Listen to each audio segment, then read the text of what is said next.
when merchants became empires. Take a slow breath and imagine the sea. Not the cheerful blue water of a summer holiday, but an endless gray horizon beneath heavy clouds. The wind tastes of salt and damp rope.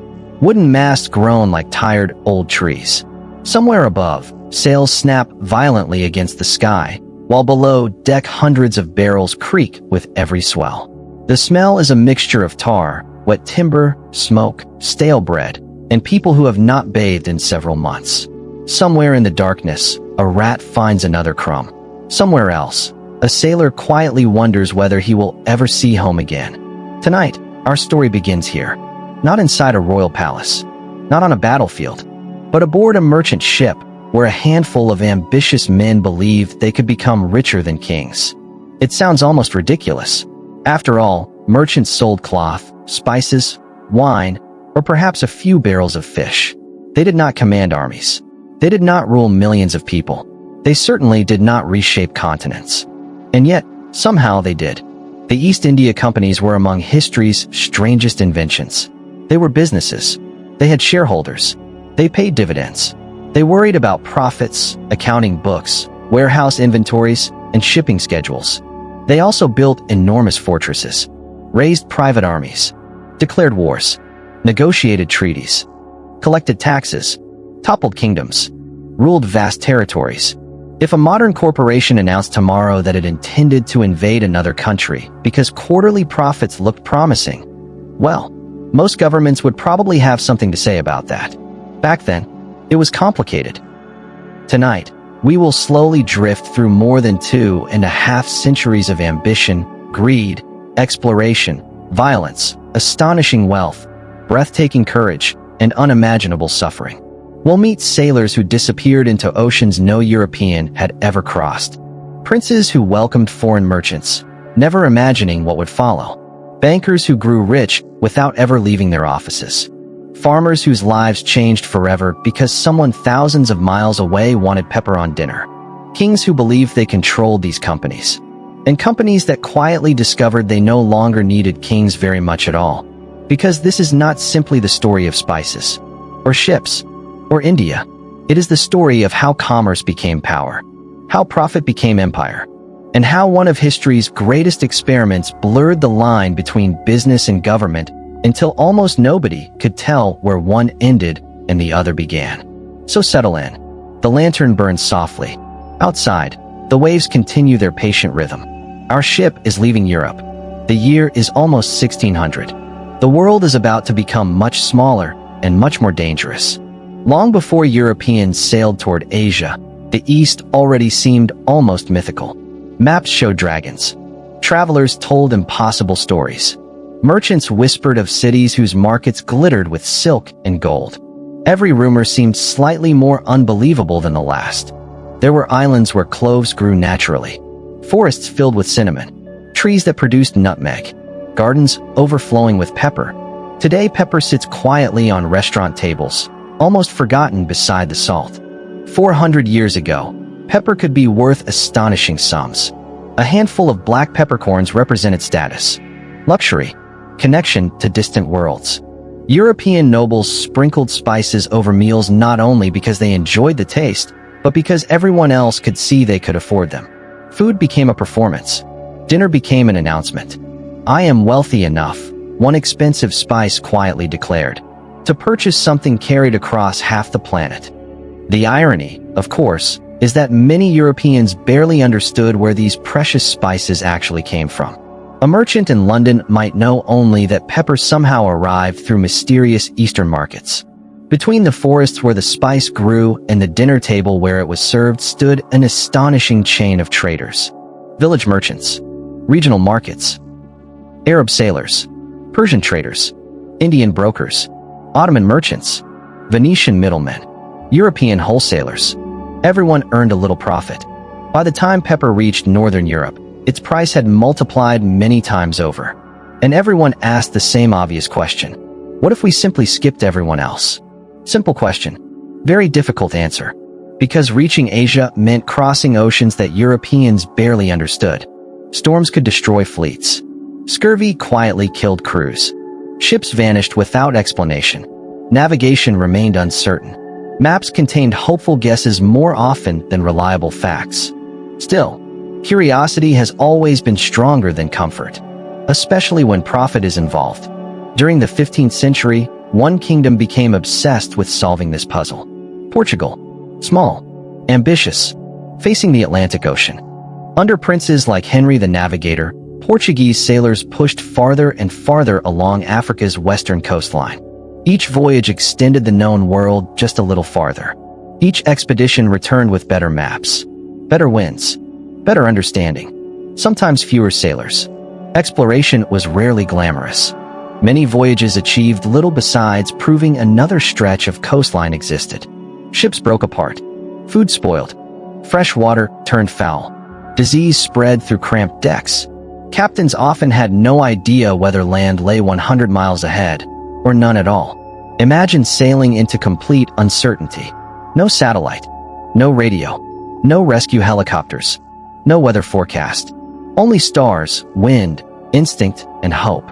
It required extraordinary courage, or extraordinary optimism, sometimes both. Then, in 1498, something happened that changed history forever. After rounding the southern tip of Africa, Vasco da Gama reached India. For Europeans, it felt almost miraculous. At last, a sea route, a direct connection. The ancient dream had become reality. Portuguese ships soon carried pepper, cinnamon, cloves, ginger, silk, porcelain, precious stones, and countless other treasures directly back to Europe. Profits exploded. Lisbon became one of Europe's richest cities. Suddenly, every other kingdom stared at Portugal with growing jealousy. Because nothing inspires imitation quite like someone else's enormous success. Spain had crossed the Atlantic. Portugal had rounded Africa. England, France, and the Dutch Republic looked at maps and realized they were arriving rather late to the party. But history has an amusing habit.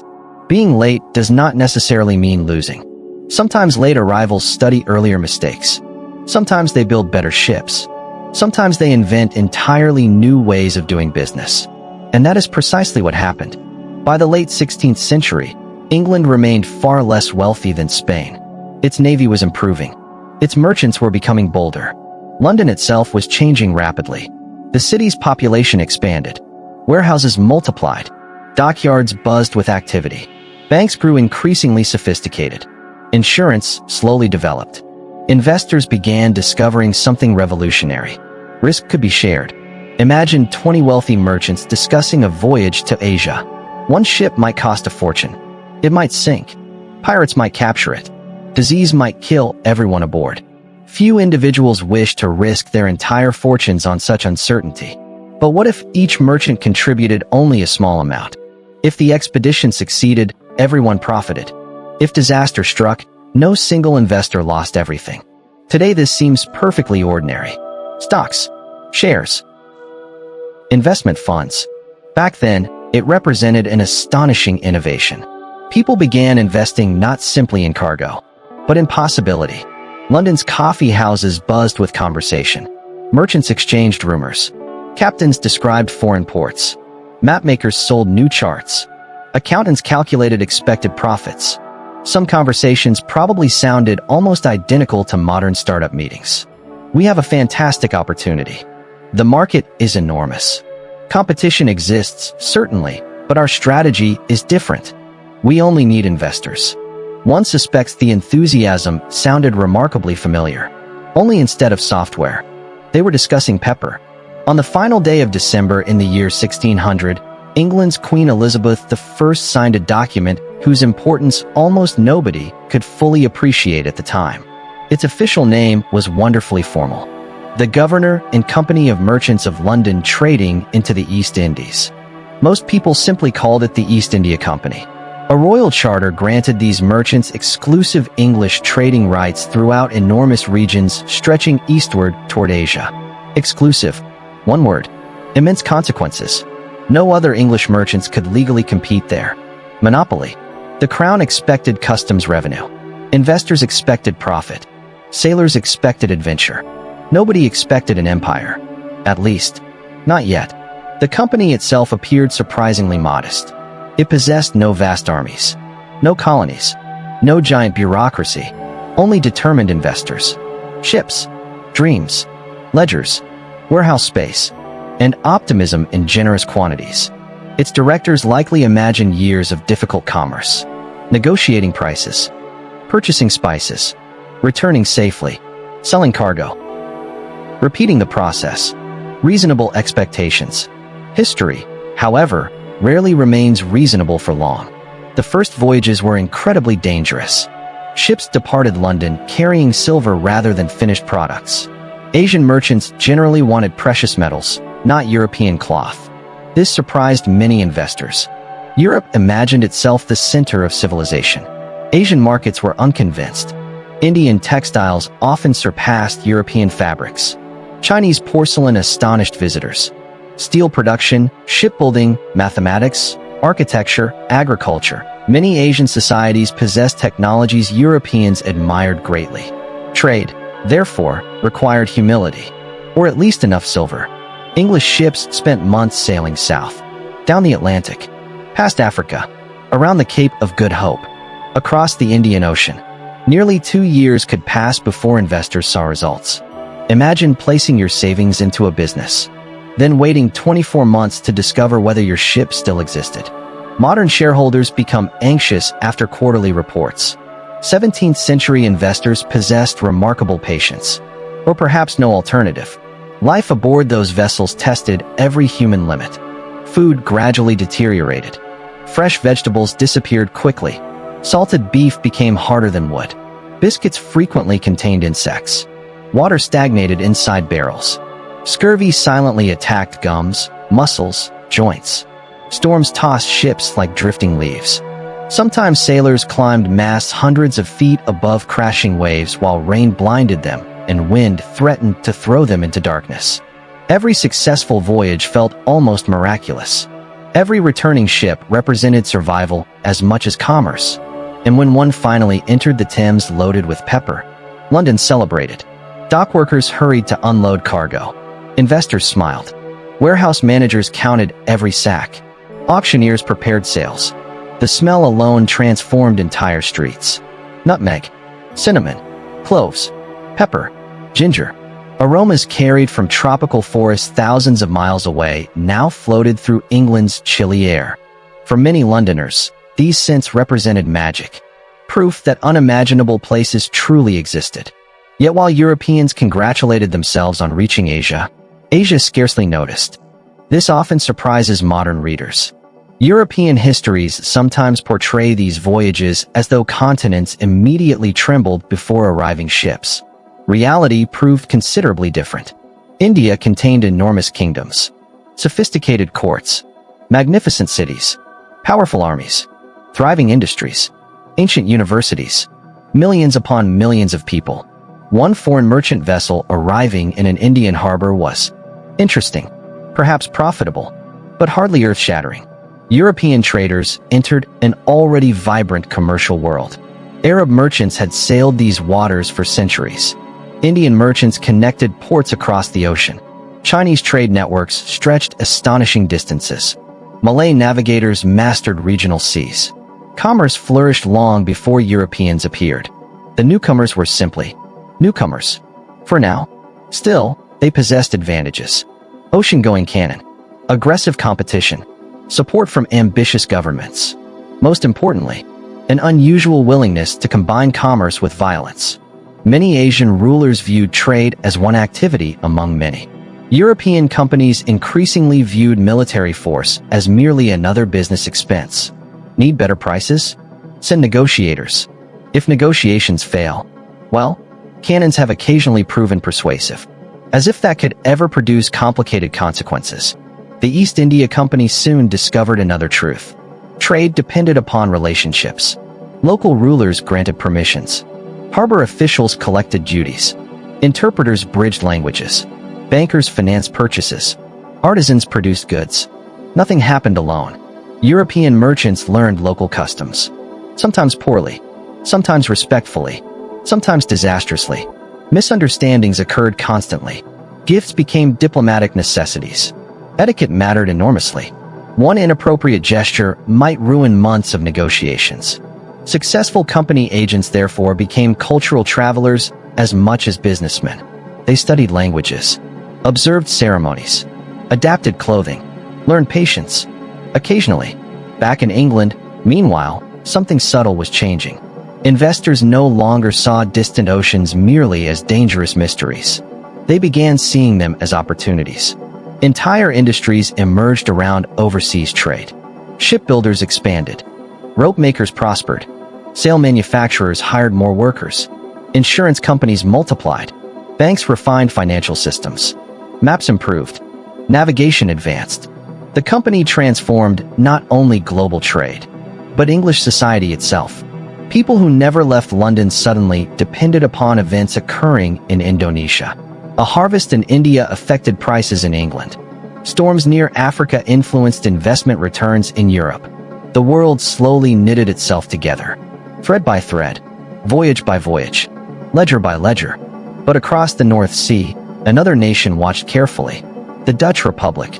Small, commercial, extraordinarily wealthy, and fiercely determined not to allow England or Portugal to dominate Eastern trade. The merchants of Amsterdam had been making calculations of their own. If one company could profit from Asia, why not create an even larger one? One with greater capital, more ships, better organization. Perhaps even enough power to challenge kingdoms themselves. Within only a few years, they would establish a company unlike anything the world had ever seen.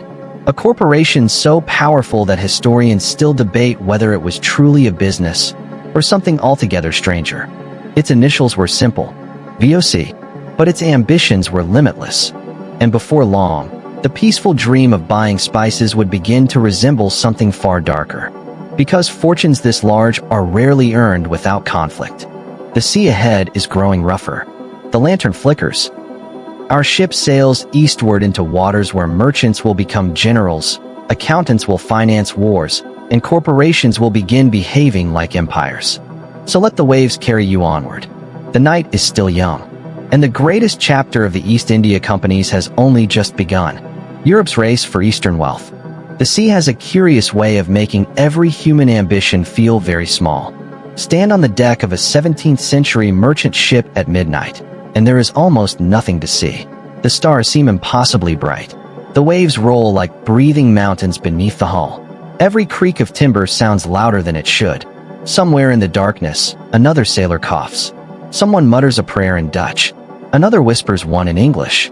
A few simply stare toward the invisible horizon, wondering whether tomorrow will bring favorable winds or another storm.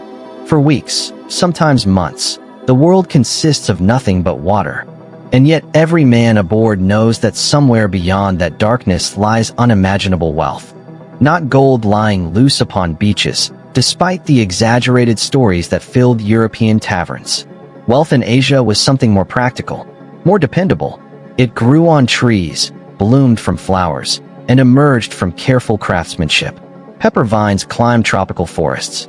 Nutmeg hid inside strange-looking fruits. Cinnamon peeled from tree bark. Silks shimmered beneath careful hands. Cotton cloth from India felt softer than almost anything woven in Europe. Chinese porcelain seemed almost magical, so smooth and delicate that many Europeans struggled to understand how it had been made at all. These were not treasures waiting to be discovered. They were products created by societies that had been trading with one another for centuries. That distinction mattered. Europe often imagined itself entering unknown worlds. Asia knew perfectly well who it was. By the beginning of the 17th century, the Indian Ocean was already one of the busiest commercial highways on Earth.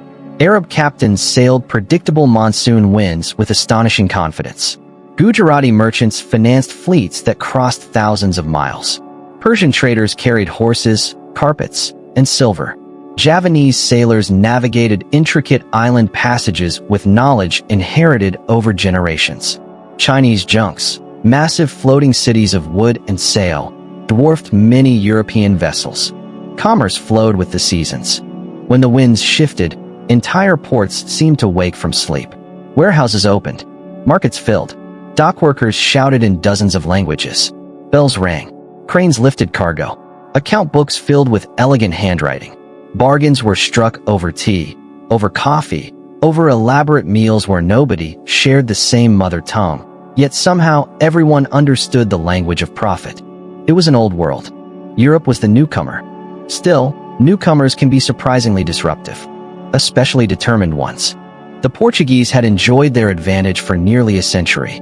Their forts stretched like stepping stones from Africa to India, then onward towards Southeast Asia. Ships flying the Portuguese flag carried spices around the Cape of Good Hope and into Lisbon, where warehouses overflowed with pepper and cinnamon destined for Northern Europe.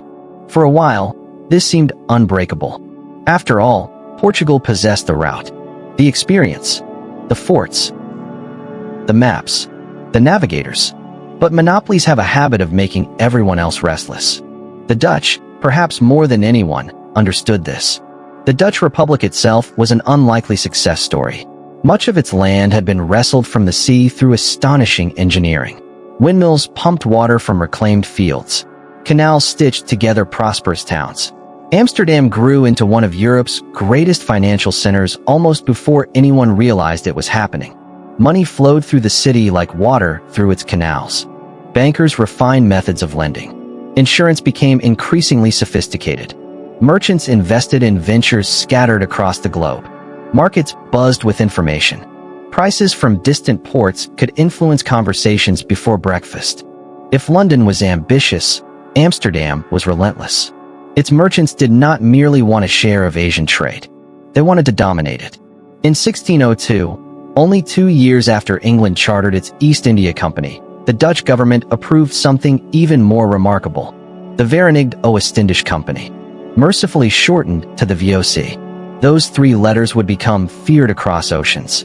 Unlike earlier trading ventures, the VOC combined several competing Dutch companies into one enormous organization. Investors purchased shares that could be bought and sold. Capital remained available for long-term expansion instead of being dissolved after each voyage. Today, it sounds entirely ordinary. Back then, it was revolutionary. In many ways, the VOC resembled what we would now recognize as a multinational corporation. It had regional headquarters, permanent management, professional administrators, lawyers, accountants, engineers, shipbuilders, governors, diplomats, military officers. Its scale astonished contemporaries. The company could build fleets larger than those of some kingdoms. It minted coins, negotiated treaties, constructed fortresses, maintained prisons, raised armies, and occasionally decided that if someone refused to sell spices at acceptable prices, perhaps they simply needed replacing. Corporate problem-solving, 17th century edition. The Dutch approached trade with remarkable efficiency.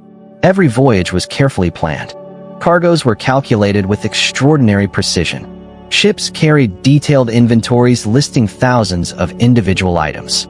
Warehouse managers tracked goods arriving from multiple continents. Profits were analyzed. Losses investigated. Directors expected results. Failure rarely impressed shareholders. One begins to understand why historians sometimes call the VOC the world's first true multinational corporation. Its executives never saw themselves as conquerors. At least not initially. They saw themselves as businessmen. Profitable businessmen. And if conquest occasionally improved profitability, well, spreadsheets rarely mention moral philosophy. The competition between the English and Dutch companies soon became fierce. At first, they occasionally cooperated. After all, both opposed Portuguese dominance. Together they challenged established trade routes and weakened Portuguese influence across Asia. But cooperation between ambitious rivals tends to have a short lifespan. Eventually, both companies desired the same markets, the same spices, the same ports, the same profits. Friendship became competition. Competition became suspicion. Suspicion became violence. Because history repeatedly demonstrates one rather unfortunate truth.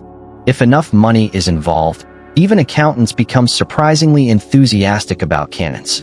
The center of this growing struggle lay thousands of miles east of Europe, the Spice Islands.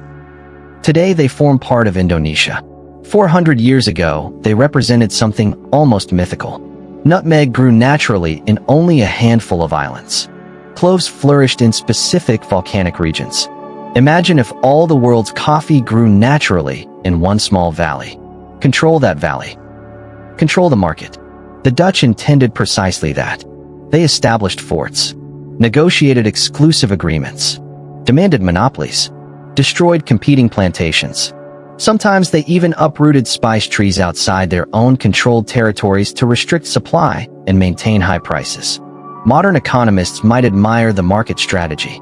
The farmers whose orchards disappeared were generally less enthusiastic. Life inside these tropical islands contrasted dramatically with Europe. The air itself felt different. Warm, heavy, filled with birdsong unlike anything heard in London or Amsterdam.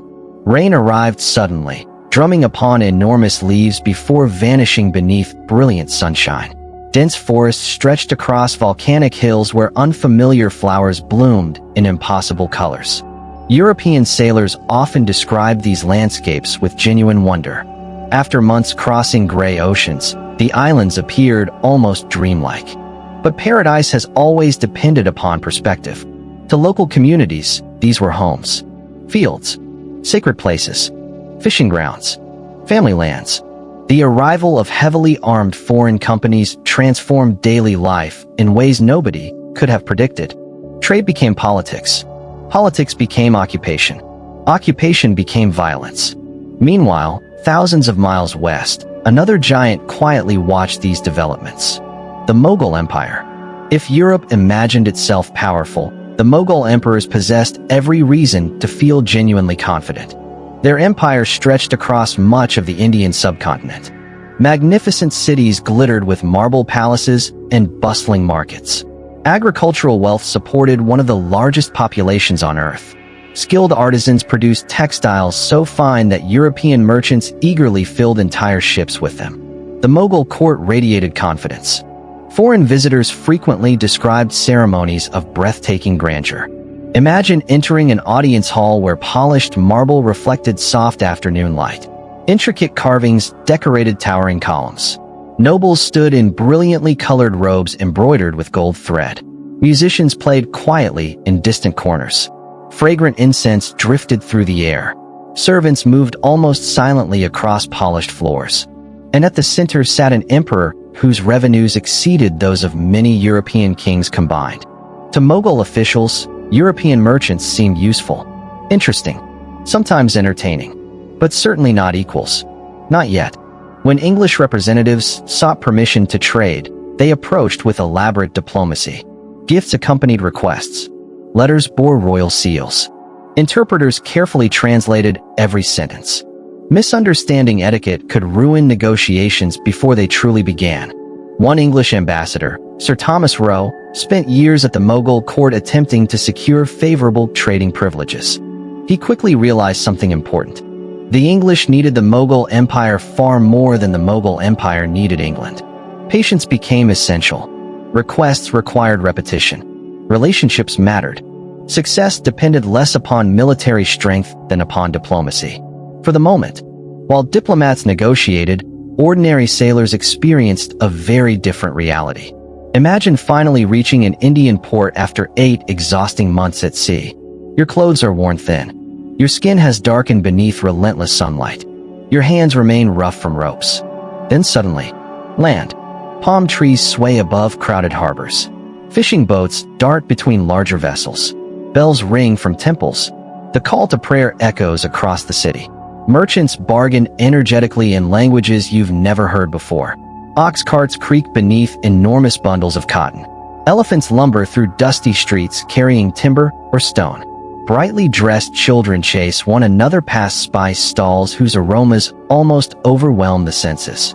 Everything feels unfamiliar, exciting, confusing, beautiful, terrifying, all at once. Some sailors adapted eagerly. Others counted the days until departure. A few never returned home. Disease remained constant. So did accidents. Tropical climates introduced unfamiliar illnesses. Mosquitoes carried invisible dangers. Drinking the wrong water could prove fatal. Medical knowledge remained painfully limited. Surgeons aboard ships possessed saws, knives, herbs, optimism, and not much else. Recovery often depended more upon luck than medicine. The companies themselves gradually learned another lesson. Trading posts required protection. Warehouses filled with valuable goods attracted thieves.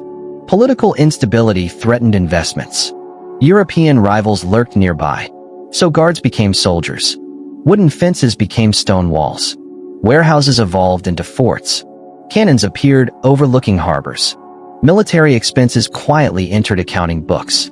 Initially, these defenses seemed temporary, purely precautionary, entirely reasonable. History smiles knowingly whenever someone describes military expansion as temporary. Back in Europe, investors rarely imagined the complexity unfolding overseas. They read reports summarizing profits and losses. They celebrated successful voyages, complained about delayed cargoes, purchased additional shares when confidence grew. For them, Asia often existed as columns of numbers. Pepper prices, freight costs, insurance premiums, dividend payments. Far away, however, those neat financial figures represented human lives. Dockworkers loading cotton beneath sweltering heat. Farmers tending pepper vines through monsoon seasons. Shipwrights hammering oak planks together in Amsterdam. Clerks copying endless ledgers by candlelight. Sailors battling storms near the Cape of Good Hope.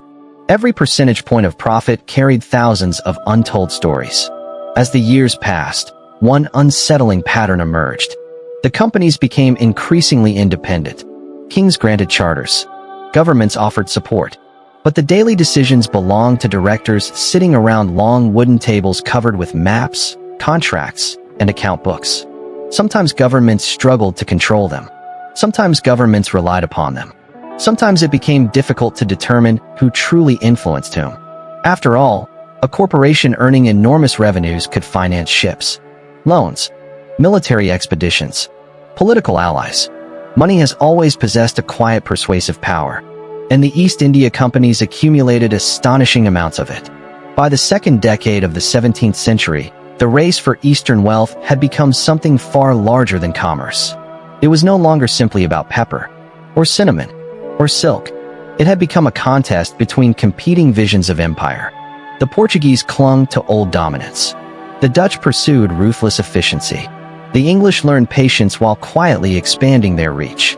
Across Asia, rulers welcomed trade, managed diplomacy, and attempted to balance these increasingly ambitious foreigners against one another. No one yet realized that the merchants themselves were changing. Every successful voyage made them richer. Every fortress made them stronger. Every treaty made them bolder.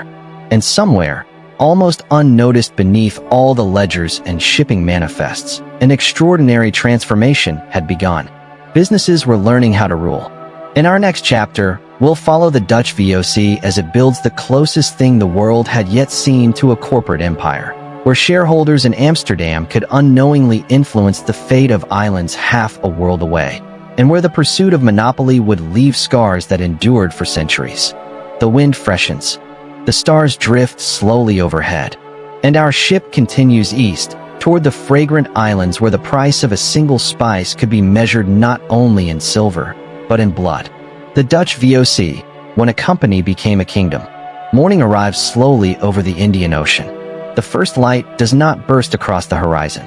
It quietly unfolds, washing the sea in pale silver before turning it into endless shades of blue. Flying fish leap from the waves for reasons no sailor can entirely explain. The wind softens.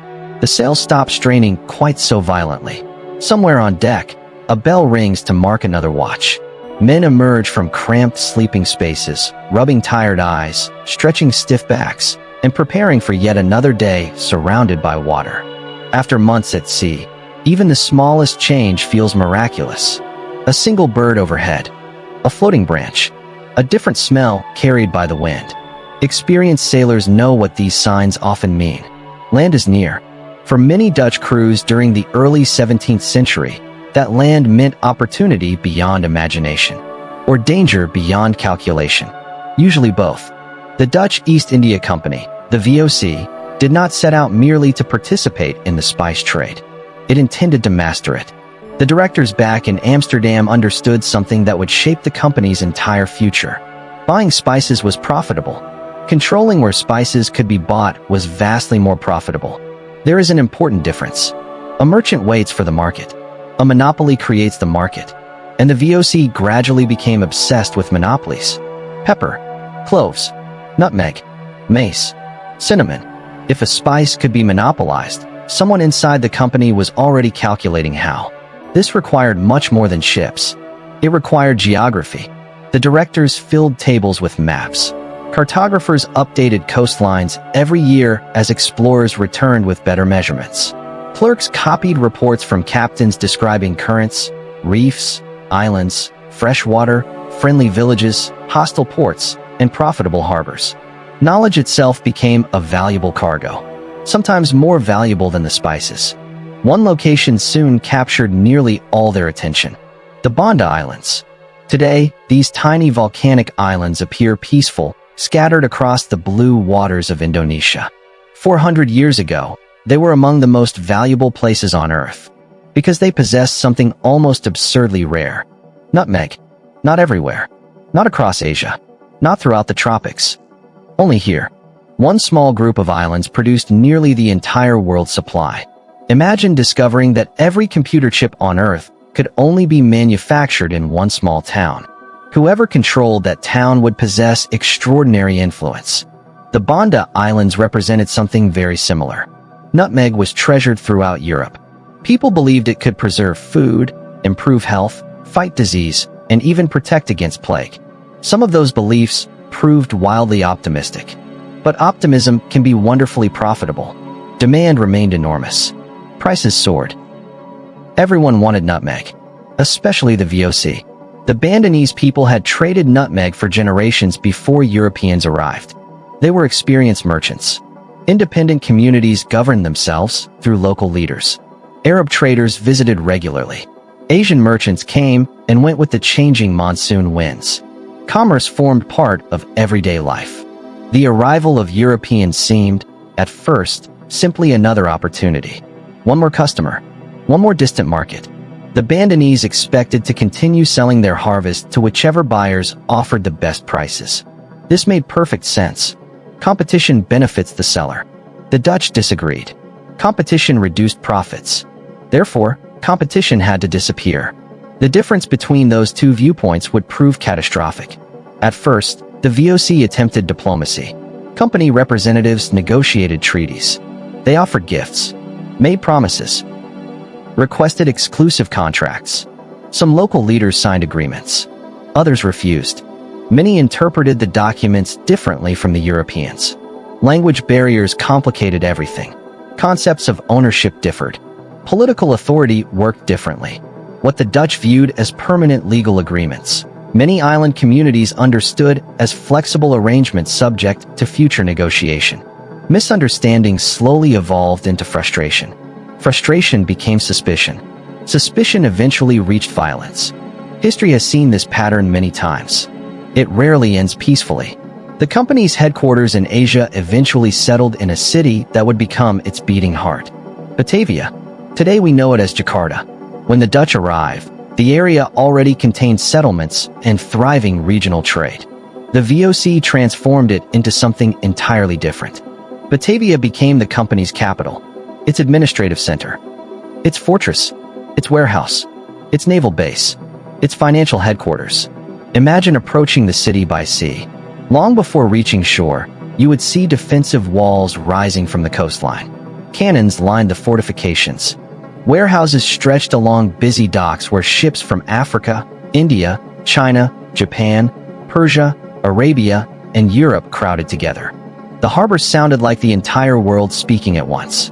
Dutch, Malay, Portuguese, Arabic, Persian, Tamil, Chinese dialects, Japanese. Dozens of languages floated through the warm, tropical air. Merchants bargained energetically. Dockworkers shouted instructions. Blacksmiths hammered glowing iron. Ox carts rattled across rough streets. Church bells mingled with the distant calls of tropical birds. Batavia became one of the world's great crossroads. But beneath its prosperity lay something darker. Life inside Batavia was remarkably difficult. The climate challenged Europeans in ways few had anticipated. The air remained humid almost every day. Rain arrived with astonishing force. Mosquitoes multiplied in stagnant canals. Disease spread relentlessly. Malaria, dysentery, typhoid, cholera. Medical understanding remained painfully limited. Many company officials survived the voyage from Europe only to die within months of arrival. The city acquired a grim reputation. Some called it the graveyard of Europeans. Elegant houses overlooked canals that often smelled unpleasant beneath the tropical heat. Beautiful gardens surrounded homes whose occupants constantly battled fever. The wealth was undeniable. So were the funerals. The VOC accepted these losses with astonishing practicality. New employees could always be recruited. The company thought in decades. Individuals often survived only years. This was one of the corporation's greatest strengths, and perhaps one of its greatest weaknesses. Human beings became entries in ledgers. Necessary, replaceable, expensive, but ultimately replaceable. There is something unsettling about reading old company records. Ships receive detailed descriptions. Cargo inventories are meticulously maintained. Individual workers who died thousands of miles from home are sometimes summarized in a single sentence. Deceased. Business continued.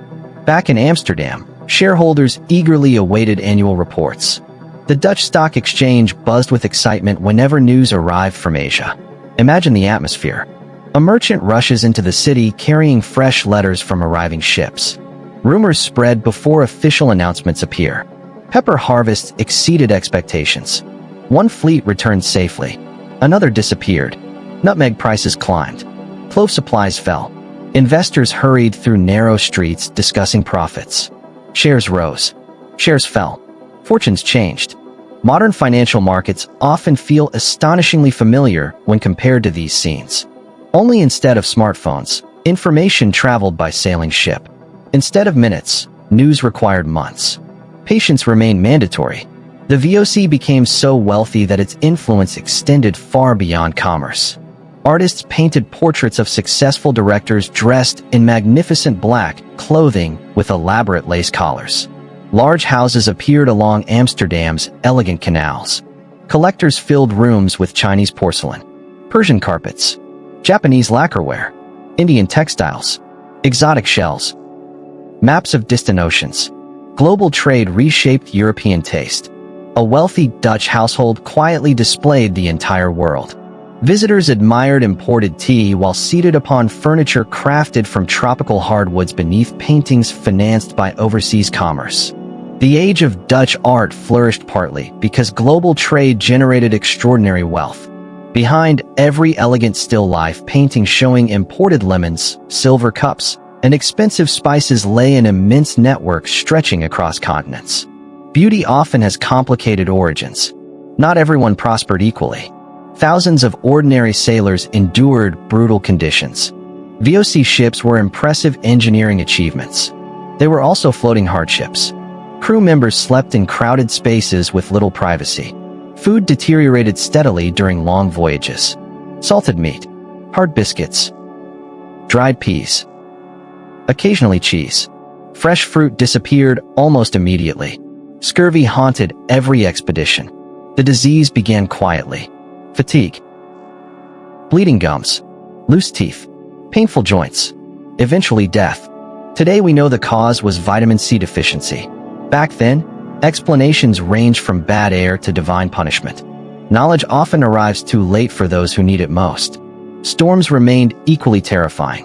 The Cape of Good Hope earned its reputation honestly. Winds smashed against towering waves that seemed determined to tear ships apart. Captains reduced sail. Crewmen scrambled across swaying masts. Barrels broke loose below deck. Water crashed through open hatches. Every timber groaned beneath immense strain. Some vessels survived. Others vanished forever. Families in Europe sometimes waited years before quietly accepting that loved ones would never return. No dramatic announcement. No final letter. Simply absence. The ocean kept its secrets. Meanwhile, the VOC's ambitions continued expanding. Company officials increasingly intervened in local politics, supporting one ruler, opposing another, providing military assistance, demanding commercial privileges in return. Every alliance promised greater security. Every intervention created new enemies. The company often justified its actions as protecting trade. But protection gradually became domination. Domination became governance. Before long, entire regions found themselves influenced less by neighboring kingdoms than by decisions made inside company boardrooms.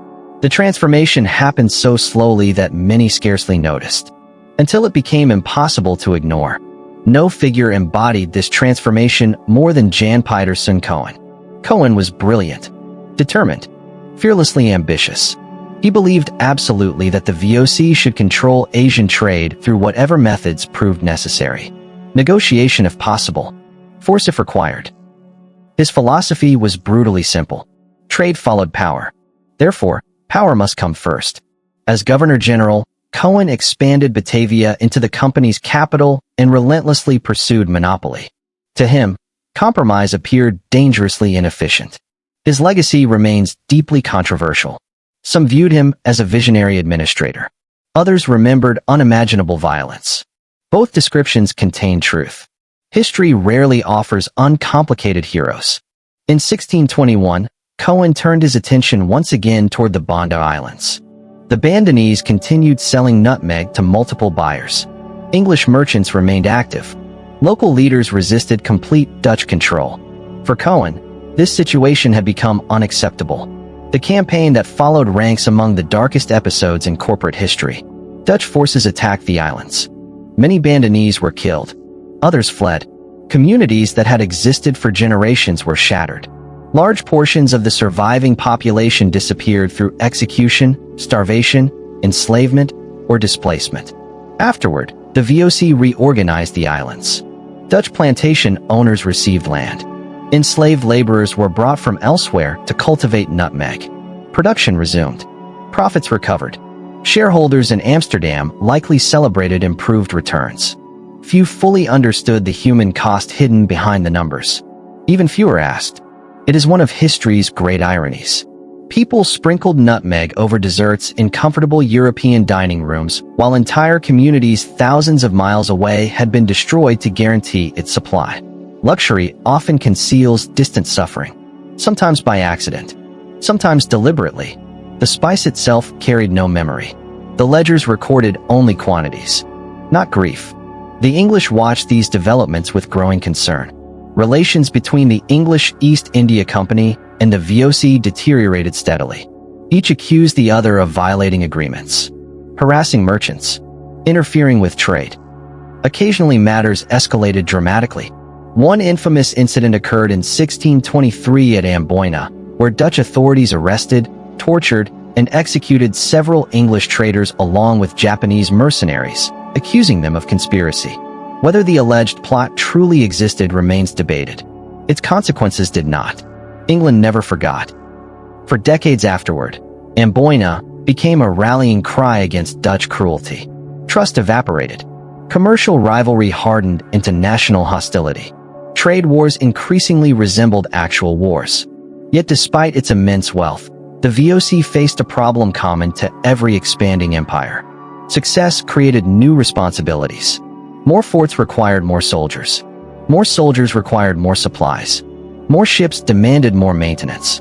Bureaucracies expanded. Corruption crept quietly into distant offices. Officials occasionally enriched themselves before enriching the company. Some accepted bribes. Others conducted private trade despite official prohibitions. The larger the corporation became, the harder it proved to control. Distance amplified every difficulty. A letter from Amsterdam to Batavia might require 8 months. Instructions often arrived after circumstances had completely changed. Governors made independent decisions. Captains improvised. Local officials interpreted orders creatively. The corporation remained powerful. It was never perfectly organized. No human institution ever is. And while the Dutch concentrated on monopolizing spices in Southeast Asia, another story was unfolding farther west. Along the shores of India, the English East India Company had adopted a different strategy. Less focused on cloves. Less obsessed with nutmeg. More interested in textiles. Cotton. Silk. Indigo. Tea would come later. Much later. For now, the English quietly built relationships inside the vast Mughal Empire, establishing trading factories along India's coastline. They appeared less threatening than the Dutch. less powerful, less aggressive. But appearances, as history repeatedly reminds us, can be wonderfully deceptive. The English merchants were learning, watching, waiting, patiently laying foundations that would eventually support something even larger than the VOC itself. The lantern burns lower now. Outside, warm rain begins to fall across the dark sea, tapping softly against the deck above. Our voyage continues westward, toward the bustling ports of India, where another company, smaller for now, but no less ambitious, will begin its long and extraordinary transformation from humble merchant enterprise into the ruler of an empire. The English East India Company arrives in India. The rain has finally passed. By dawn, the sea is calm again, almost impossibly smooth, reflecting a sky painted in pale gold. The sails hang gently in the morning breeze. Somewhere overhead, seabirds circle with confident familiarity. Their appearance tells every experienced sailor the same comforting truth. Land cannot be far away. After nearly 8 months crossing oceans, rounding the Cape of Good Hope, surviving storms, repairing broken rigging, rationing food, and hoping that disease would not claim too many companions, the coastline of India slowly emerges from the morning haze. At first, it is only a faint line between sea and sky. Then come the palm trees. Then the fishing boats. Then the white surf rolling onto warm beaches. And finally, the cities. Bustling, crowded, alive. For many English sailors, nothing in Europe had prepared them for what they were about to witness. India in the early 17th century was not a distant wilderness waiting to be explored. It was one of the richest regions on Earth. Its cities rivaled or surpassed the greatest capitals of Europe in size, wealth, and sophistication. Its farmers produced immense harvests. Its craftsmen wove cotton so fine that Europeans sometimes described it as woven air. Its jewelers worked with diamonds, rubies, emeralds, and pearls of astonishing quality. Its merchants operated commercial networks stretching from East Africa to Japan. Its rulers governed populations so vast that European kingdoms seemed almost modest by comparison. If London was becoming wealthy, Agra already glittered. If Amsterdam was growing powerful, the Mughal Empire had been powerful for generations. The English East India Company arrived not as masters, not even as equals. They arrived as hopeful customers. The company itself was still relatively small. Compared with the mighty VOC, it possessed fewer ships, less money, fewer fortified settlements. Its directors understood that direct confrontation with either the Dutch or the Mughal Empire would be disastrous. Instead, they chose something far less dramatic. Patience. Sometimes history turns not upon the loudest cannon, but upon the quietest negotiation. The company's first representatives quickly discovered that every successful trade depended upon local relationships. Nothing happened automatically. Nothing happened quickly. Foreign merchants required permission. Warehouses required permits. Taxes required negotiation. Cargo required inspection. Even obtaining fresh drinking water sometimes involved discussions with local officials. The English had imagined that reaching India marked the end of their difficulties. Instead, it marked the beginning of an entirely different kind of challenge. Imagine walking through the port city of Surat around the year 1610. The morning sun has barely risen, yet the streets already overflow with activity. Merchants from Persia unload carpets. Arab sailors repair sails beneath rows of coconut trees. Gujarati traders examine bundles of cotton cloth with practiced hands. Porters balance impossible loads across their shoulders. Blacksmiths hammer glowing iron. Spice sellers laugh with customers. Children weave effortlessly through crowded marketplaces. The smell is overwhelming. Pepper, cardamom, fresh bread, wood smoke, fish drying beneath the sun, jasmine flowers, animals, incense, sweat, sea salt. Every few moments another unfamiliar scent drifts past, impossible to identify, yet strangely inviting. Languages fill the air.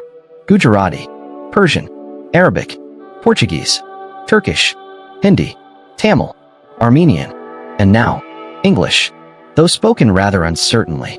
For an English sailor fresh from London, it might have felt as though the entire world had gathered in one place. Surat became the East India Company's first truly important foothold in India, not because it belonged to the English, It did not.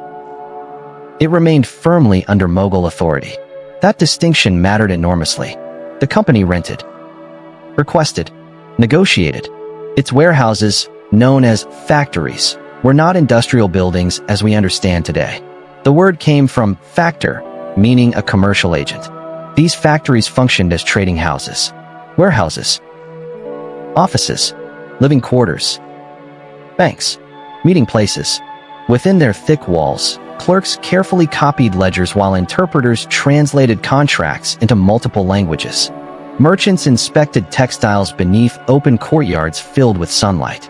Guards watched valuable cargo stacked neatly inside cool storage rooms. The entire operation revolved around one goal: trade, at least officially. Life inside these factories followed a rhythm quite unlike Europe. The day began early before the tropical heat became oppressive. Business meetings occupied the cooler morning hours. Letters arrived from inland cities. Account books were updated with extraordinary care. Every bale of cotton, every chest of indigo, every silver coin, every shipment of pepper, nothing escaped the clerk's attention. Or so they hoped. Paperwork multiplied almost as rapidly as profits. Some traditions, it seems, are timeless. Yet outside the walls lay a civilization far older and far more complex than anything the English directors had imagined from London. The Mughal Empire under Emperor Jahangir represented one of the most sophisticated political systems in the world. Roads connected major cities across enormous distances. Imperial officials administered taxation with remarkable efficiency. Caravanserais, large roadside inns, provided shelter for merchants traveling across the empire. Agriculture flourished. Trade prospered. Art, architecture, poetry, and music received generous imperial support. The empire projected confidence. It had every reason to do so. European merchants remained small participants in an already thriving economy. This reality became immediately obvious when Sir Thomas Roe arrived in 1615. Roe had been appointed ambassador by King James I. His mission sounded simple enough: secure permanent trading privileges for the East India Company. Reality proved considerably more delicate. The Mughal court followed elaborate ceremonies. Protocol mattered deeply. Every audience required careful preparation. Every gift carried symbolic meaning. Every word might influence months of negotiation. Imagine Roe entering the imperial palace. His finest clothing carefully pressed despite months at sea. Precious gifts carried by attendants. Interpreters standing ready. The polished marble beneath his feet reflected afternoon sunlight streaming through delicately carved windows. Courtiers dressed in brilliantly embroidered robes lined the magnificent halls. Gold shimmered. Silk rustled softly. Perfumed air drifted lazily through open courtyards where fountains whispered beneath flowering trees. And somewhere ahead waited Jahangir, one of the world's most powerful rulers. To Roe, this meeting represented the future of English commerce. To Jahangir, it was another diplomatic appointment in an already busy schedule. Perspective changes everything. Jahangir fascinated European visitors. He enjoyed paintings, gardens, animals, fine craftsmanship. He appreciated unusual gifts from distant lands. He listened patiently to ambassadors. Sometimes, he also possessed a quiet confidence that came naturally to someone ruling millions of subjects across an empire of immense wealth. The English sought favors. The emperor decided whether granting them seemed worthwhile. There was little sense that Europe represented a rising power destined to dominate Asia. At that moment in history, no such outcome appeared inevitable. Quite the opposite. Many Europeans admired the Mughal Empire enormously. Some openly admitted that its cities surpassed anything they had known at home. After years of diplomacy, Roe succeeded in securing valuable trading privileges. The East India Company could establish factories in several locations under imperial protection. It was a significant achievement, but it came with important limitations. The company remained guests. Profitable guests. Useful guests. But guests nonetheless. The Mughal authorities expected obedience. Taxes. Respect. English merchants accepted these conditions. For now. Meanwhile, the company's ships returned to England carrying cargo that transformed European markets. Indian cotton textiles became wildly popular. They were lighter than traditional European wool, more colorful, often more affordable. Printed fabrics dazzled customers.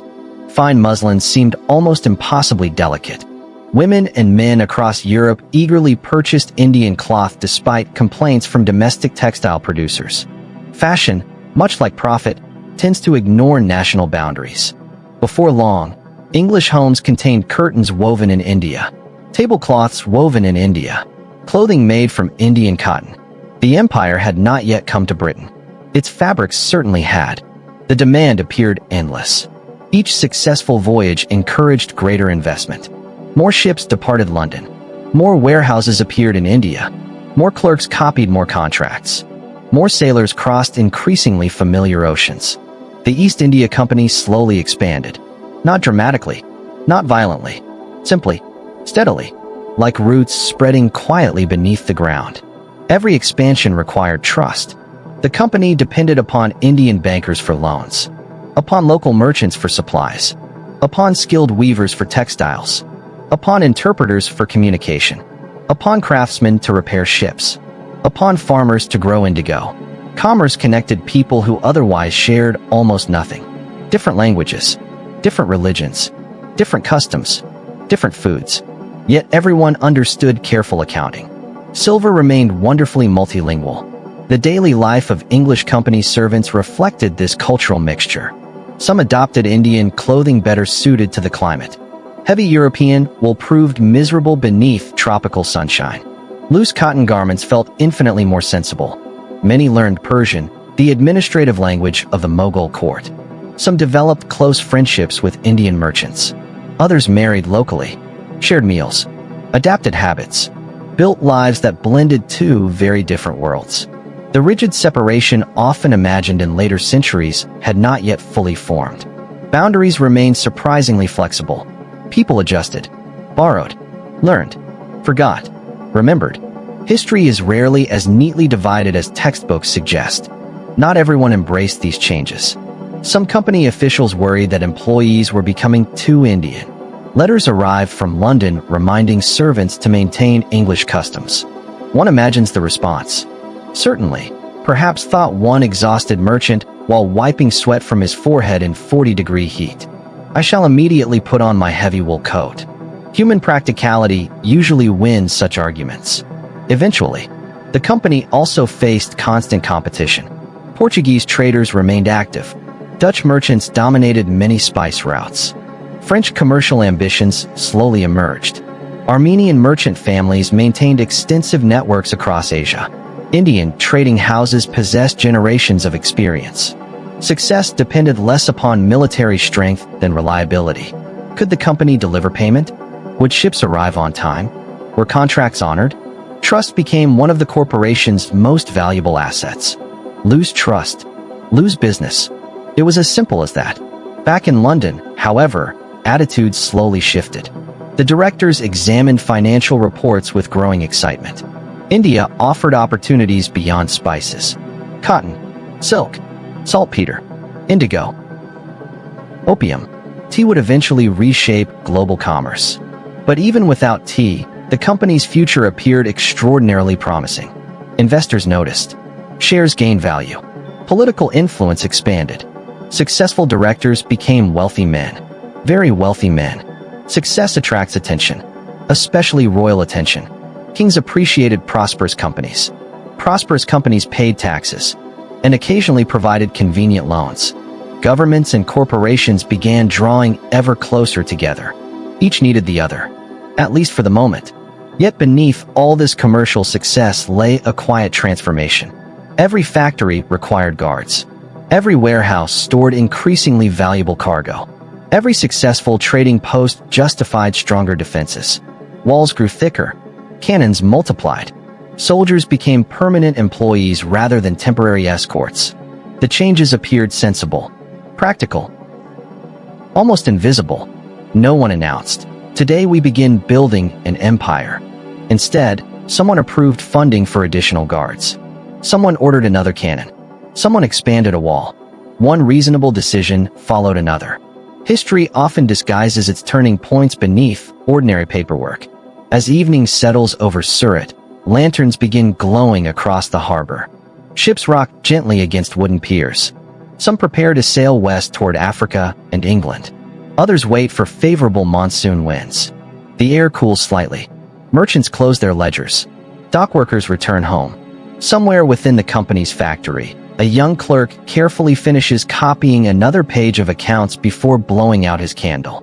He cannot possibly know that the institution employing him will one day govern tens of millions of people.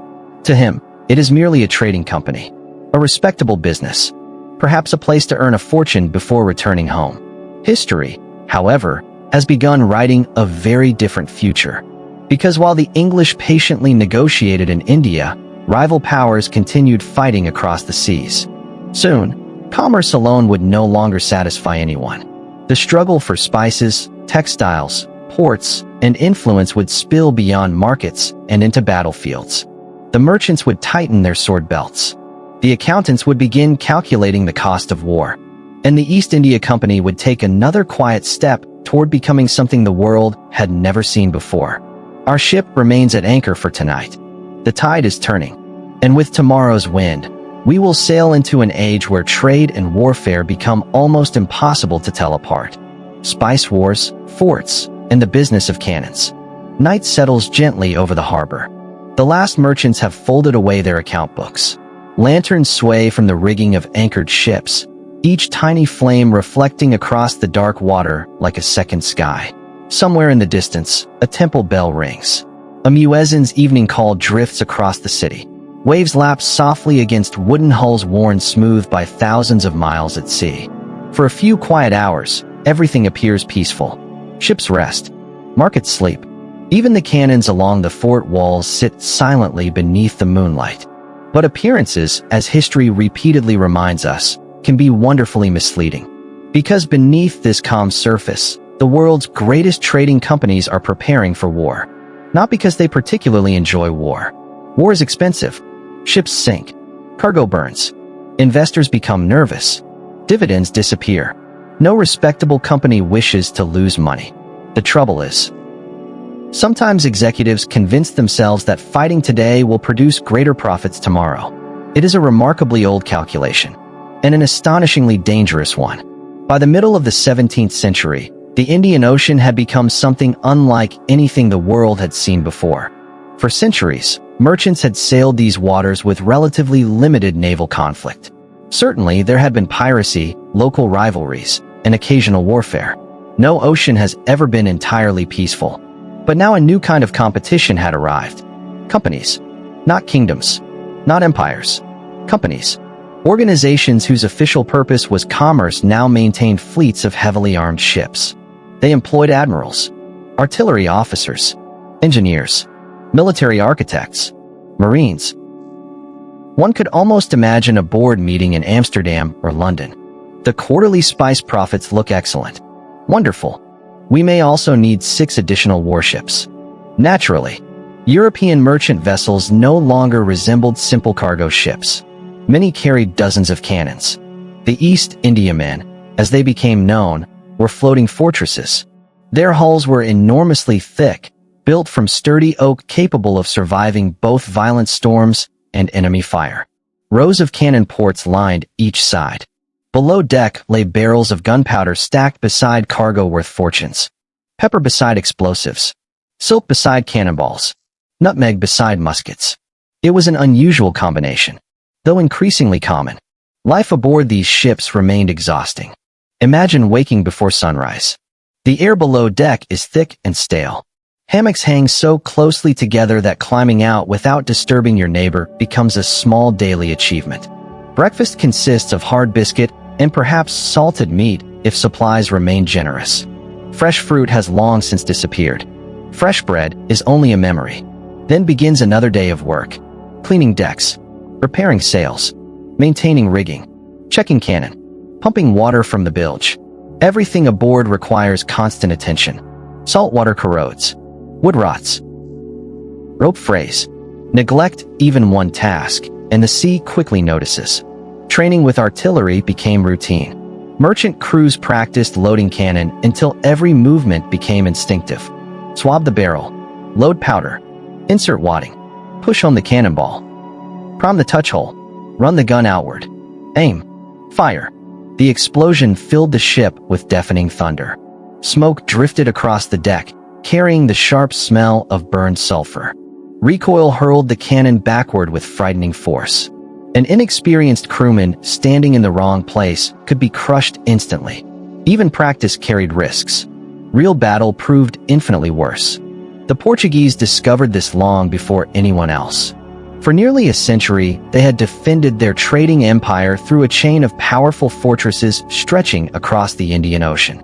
Goa, Malacca, Hormuz, Mozambique, each guarded vital routes.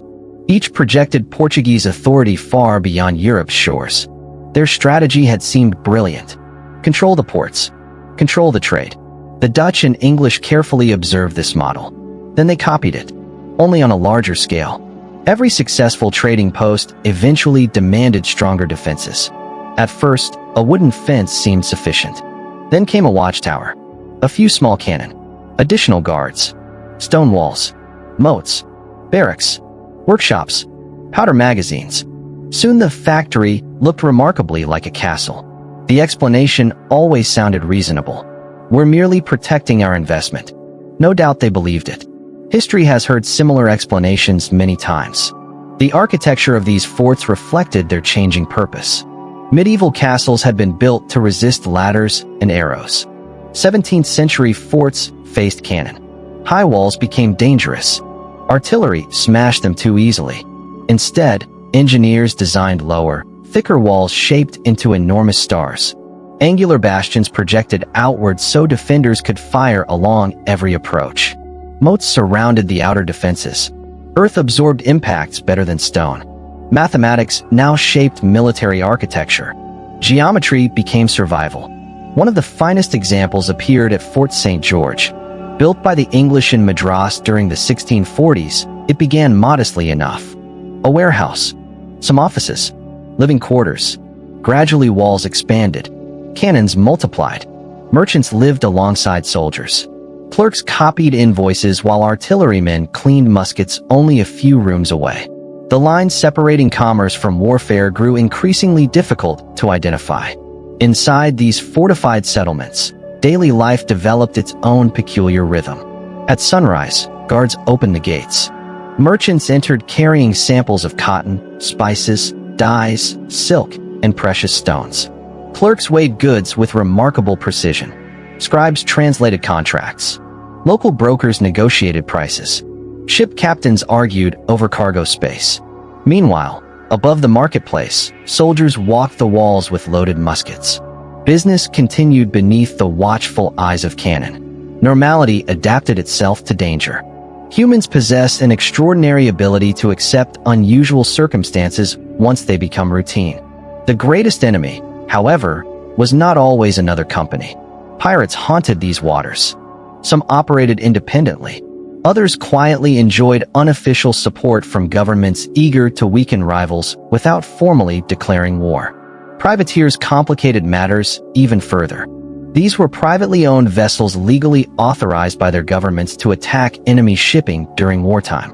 Essentially, licensed piracy, though governments preferred more dignified terminology. The distinction mattered enormously to lawyers. Victims rarely appreciated the nuance. Imagine standing lookout atop the mast during one of these voyages. The sea stretches endlessly in every direction. Suddenly, a sail appears on the horizon. Tiny at first, almost invisible. Friend? Enemy? Pirate? Merchant? No one knows. The captain raises his telescope. Orders ripple across the deck. Crew to stations. Sails adjusted. Cannons uncovered. Powder brought forward. The entire atmosphere changes within minutes.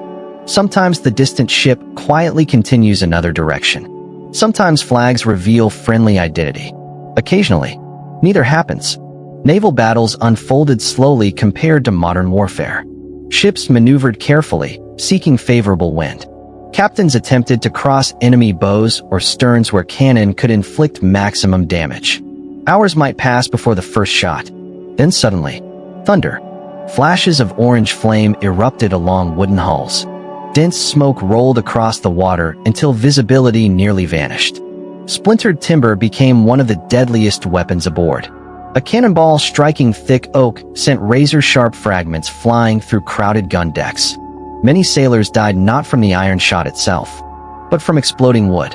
Surgeons worked frantically below deck. Amputations, bandages, prayer. The smell of blood mixed with gunpowder. Above them, the battle continued. Victory often belonged not to the strongest ship, but to the best trained crew. Discipline mattered. Experience mattered. Calm leadership mattered. Panic killed. Organization saved lives. The companies invested heavily in experienced captains. Reliable commanders protected investments far better than reckless heroes. At least most of the time. Meanwhile, thousands of miles away in Europe, politics continued reshaping events across Asia. The Dutch Republic and England fought several naval wars during the 17th century. Officially, these conflicts centered upon European rivalry. Unofficially, commerce remained impossible to ignore. Who would dominate world trade? Who would control shipping routes? Who would collect the profits flowing from Asia? Battles occurred not only in the English Channel, but across oceans spanning half the globe. The same corporations that negotiated pepper contracts in India now found themselves supporting national war efforts. Business and patriotism became unexpectedly close companions. Yet amid all this competition, one remarkable fact often escaped attention. The majority of people working for these companies were not European. Indian dockworkers loaded cargo. Malay sailors crewed vessels. African laborers repaired ports. Chinese craftsmen manufactured supplies. Armenian merchants financed deals. Persian interpreters translated negotiations. Portuguese-speaking communities acted as commercial intermediaries throughout Asia. The companies relied upon enormous multinational workforces. Empires are rarely built by a single people.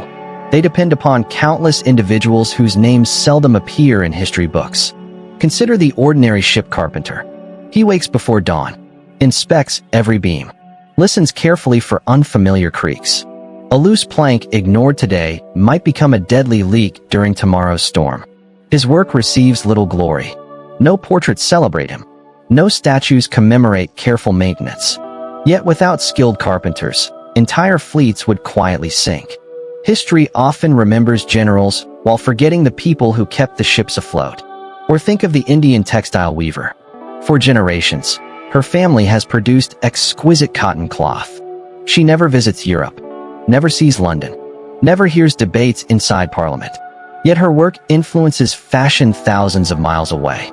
English merchants eagerly purchase every finished bolt. Her craftsmanship helps finance the company's expansion. She unknowingly participates in global history simply by practicing skills inherited from her parents.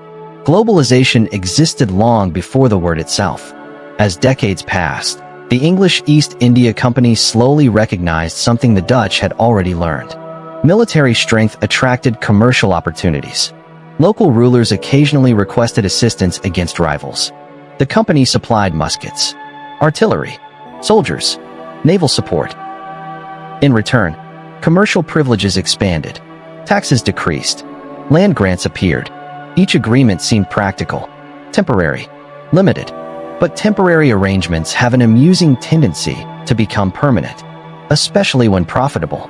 The Mughal Empire still remained immensely powerful. No English director imagined conquering India. The idea would have sounded absurd. The company possessed only a few thousand employees. The Mughal emperors commanded armies numbering in the hundreds of thousands.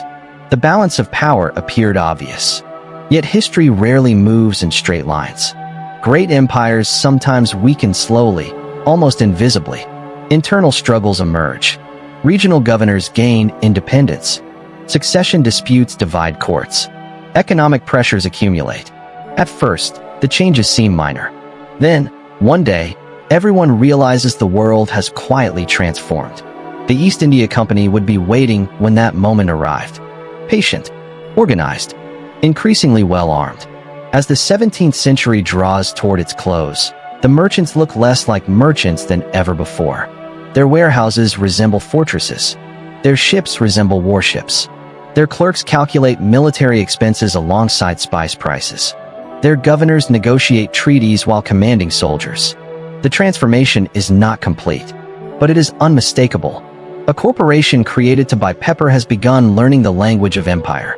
And somewhere far inland, beyond the bustling ports and humid coastlines, lies a province of astonishing wealth. A place where fertile rivers nourish millions of people, where silk and cotton enrich merchants beyond imagination, where the treasury overflows. Its name is Bengal. Neither the English directors nor the Mughal officials can yet foresee how profoundly that single province will reshape the destiny of the company, and, eventually, much of the world. The tide is rising once again. Our ship casts off beneath a sky crowded with stars. The sea is calm. The wind is favorable. Ahead waits Bengal, where trade will become politics, politics will become conspiracy, and a single battle fought beneath monsoon clouds will change the course of history. Bengal, the richest province on earth. If you could drift silently above Bengal on a cool morning in the early 18th century, before the heat of the day settles over the rivers, you might wonder why anyone ever called it merely a province. Below you stretches a landscape that seems almost impossibly fertile. Rivers divide and reunite like threads of silver silk. Countless boats glide along quiet waterways carrying rice, cotton, sugar, silk, spices, timber, and people who have spent their entire lives upon these waters. Palm trees lean gently over muddy banks. White cranes stand motionless in flooded fields. Villages emerge from morning mist as smoke rises from cooking fires. The air is warm. The earth is generous. Everything seems alive. It is difficult to imagine a better place for agriculture, or for commerce, or, unfortunately, for ambition. By the early 1700s, Bengal had become one of the wealthiest regions anywhere on earth. Its prosperity astonished foreign visitors. European travelers repeatedly struggled to describe what they saw. Some compared the province to Egypt because of its fertile rivers. Others insisted it surpassed almost every European kingdom in productivity. The truth probably lay somewhere beyond either comparison. Bengal was extraordinary. Its fields produced enormous harvests of rice. Its artisans wove silk admired across continents. Its cotton textiles became famous from London to Java. Its shipbuilders constructed vessels for merchants from many nations. Its metalworkers crafted tools of remarkable quality. Its merchants financed trade stretching from the Persian Gulf to Southeast Asia. Money flowed constantly, not dramatically, not recklessly, simply, steadily, like the rivers themselves. European companies understood exactly what this meant. The Portuguese had come. The Dutch established factories. The French arrived. The Danish built trading posts. The English East India Company expanded its presence. All of them wanted access to Bengal's astonishing productivity. Remarkably, there was enough wealth that several could coexist, at least for a while. Competition remained intense, but the province itself seemed capable of satisfying almost endless demand. Its workshops never appeared to rest. Imagine walking through one of Bengal's textile towns around sunrise. The streets awaken slowly. Inside countless homes, spinning wheels begin turning. Wooden looms creak rhythmically. Thread passes carefully through patient fingers. Entire families participate. Children wind thread onto spools. Parents operate looms with practiced precision. Grandparents inspect finished cloth beneath soft morning light. The work demands incredible skill. Some muslin fabrics become so fine that later stories claim an entire length could pass through a ring. Perhaps that tale grew slightly with every retelling. Even so, the cloth truly was remarkable. European merchants eagerly purchased everything they could. These textiles transformed lives far beyond India. In London, fashionable ladies admired light cotton dresses imported from Bengal. In Amsterdam, wealthy merchants decorated elegant homes with Indian fabrics. In Africa, cloth became part of complex trading networks. In Southeast Asia, Bengali textiles served as currency in commercial exchanges. One village weaver, working patiently beside a river in eastern India, unknowingly influenced fashion across half the globe. Global trade had become astonishingly interconnected. Long before anyone invented the internet, the East India Company understood that textiles offered advantages spices never could. Spice harvests remained limited. Nutmeg grew only in specific places. Cloves required particular climates. Cotton, however, supported enormous industries. Demand seemed almost limitless. Ships returning to England increasingly carried bales of cloth rather than sacks of pepper. Company accountants noticed. Profits shifted accordingly. The corporation quietly changed its priorities. Its most important settlement in Bengal became Calcutta, today known as Kolkata. When the company first established itself there in the late 17th century, the location seemed practical rather than magnificent. The Hooghly River provided access to the sea. Trade routes connected inland markets. The surrounding land offered room for expansion. Warehouses appeared first, then offices, then homes, then churches, markets, gardens, and inevitably, fortifications. Because of course they did. Fort William soon dominated the settlement. Originally built for protection against possible attacks, it reflected the company's increasingly familiar pattern. Commerce first, cannon second. Eventually, both became inseparable. The walls overlooked busy docks where ships unloaded silver from Europe before carrying away Bengal's wealth. Inside, clerks filled ledgers from morning until evening. Outside, local merchants negotiated contracts in multiple languages. Life flowed around the fort in endless motion. Boats drifted along the river. Bullock carts creaked beneath impossible loads. Porters balanced enormous bundles across narrow streets. The city grew year after year. Daily life inside Calcutta blended remarkably different worlds. English officials attended church on Sunday mornings before spending Monday negotiating with Indian bankers. Persian scribes prepared legal documents. Armenian merchants arranged financing. Portuguese-speaking intermediaries translated conversations. Indian craftsmen repaired warehouses. Chinese porcelain decorated English dining rooms. Mughal coins changed hands alongside European silver. Cultures overlapped constantly, sometimes peacefully, sometimes awkwardly. Often profit proved more persuasive than prejudice. One of the company's greatest strengths lay not in military power, but in finance. The directors gradually developed sophisticated systems for moving enormous sums across continents. Silver sailed from Europe. Textiles departed India. Tea later arrived from China. Profits returned to London. Insurance reduced risk. Credit expanded opportunities. Banks provided liquidity. It sounds strangely modern, because in many ways, it was. The East India Company became not merely a trading organization. It became a financial machine. Money rarely remained idle. Every coin was expected to produce another. The company's servants occupied an unusual social position. Officially, they worked for salaries. Unofficially, many expected to become rich. Very rich. Private trade flourished despite repeated attempts to regulate it. Company employees bought goods on their own accounts, sold them independently, accepted commissions, cultivated local business relationships. Some accumulated fortunes astonishingly quickly. Others lost everything through bad investments. The opportunities appeared endless. So did the temptations. Back in England, successful company servants acquired a distinctive nickname: nabobs. The word derived from nawab, an Indian title for powerful provincial rulers. Returning employees often purchased grand country estates, lavish houses, expensive paintings, political influence. They dressed elegantly, hosted extravagant dinners, displayed imported luxuries from Asia. Neighbors sometimes admired them. Others whispered that such fortunes could hardly have been earned honestly. Human nature has always regarded sudden wealth with equal parts fascination and suspicion. Yet while company servants pursued fortunes, the Mughal Empire itself began changing. Not collapsing, not yet, but weakening. The long reign of Emperor Aurangzeb had expanded the empire to its greatest territorial extent. Expansion, however, carries hidden costs. Military campaigns consumed enormous resources. Regional governors gained increasing autonomy. Administrative burdens multiplied. Religious tensions deepened in some areas. When Aurangzeb died in 1707, succession struggles followed. Several princes competed for the throne. Civil conflict exhausted the imperial government. The empire remained immense.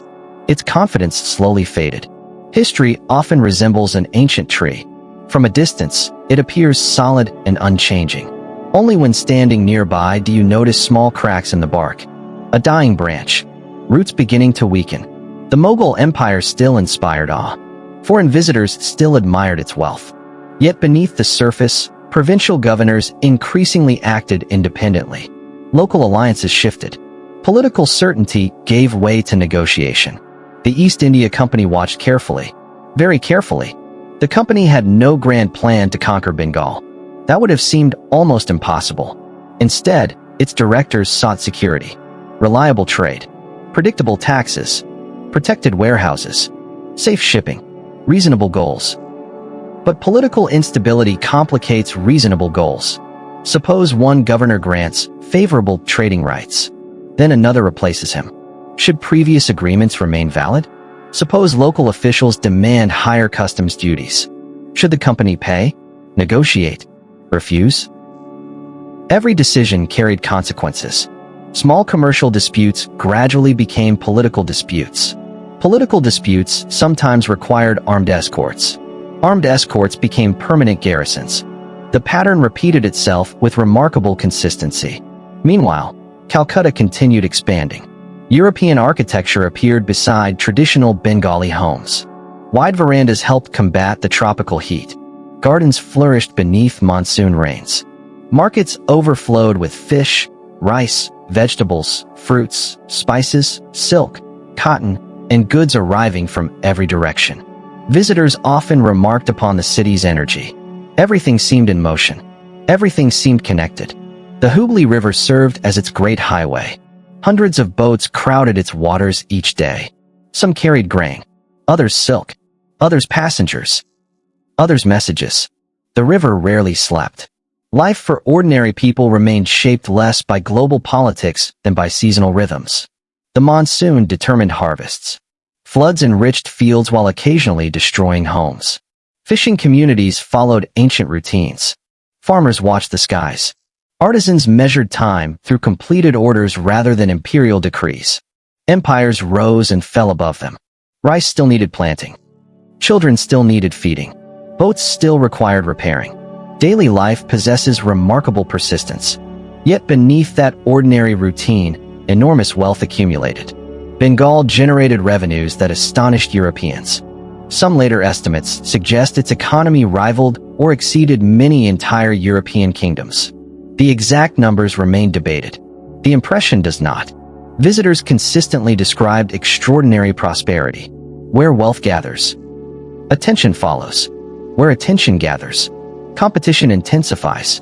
And where competition intensifies, conflict rarely remains far away. The English were not alone. The French East India Company expanded its own settlements. Its headquarters at Pondicherry flourished farther south. French officials dreamed of commercial success equal to Britain's. Their officers built forts, negotiated alliances, raised soldiers. Sound familiar? It should. Every European company increasingly resembled every other.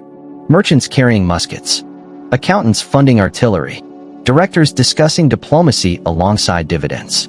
The distinction between corporation and state continued fading. One factor made Bengal especially attractive.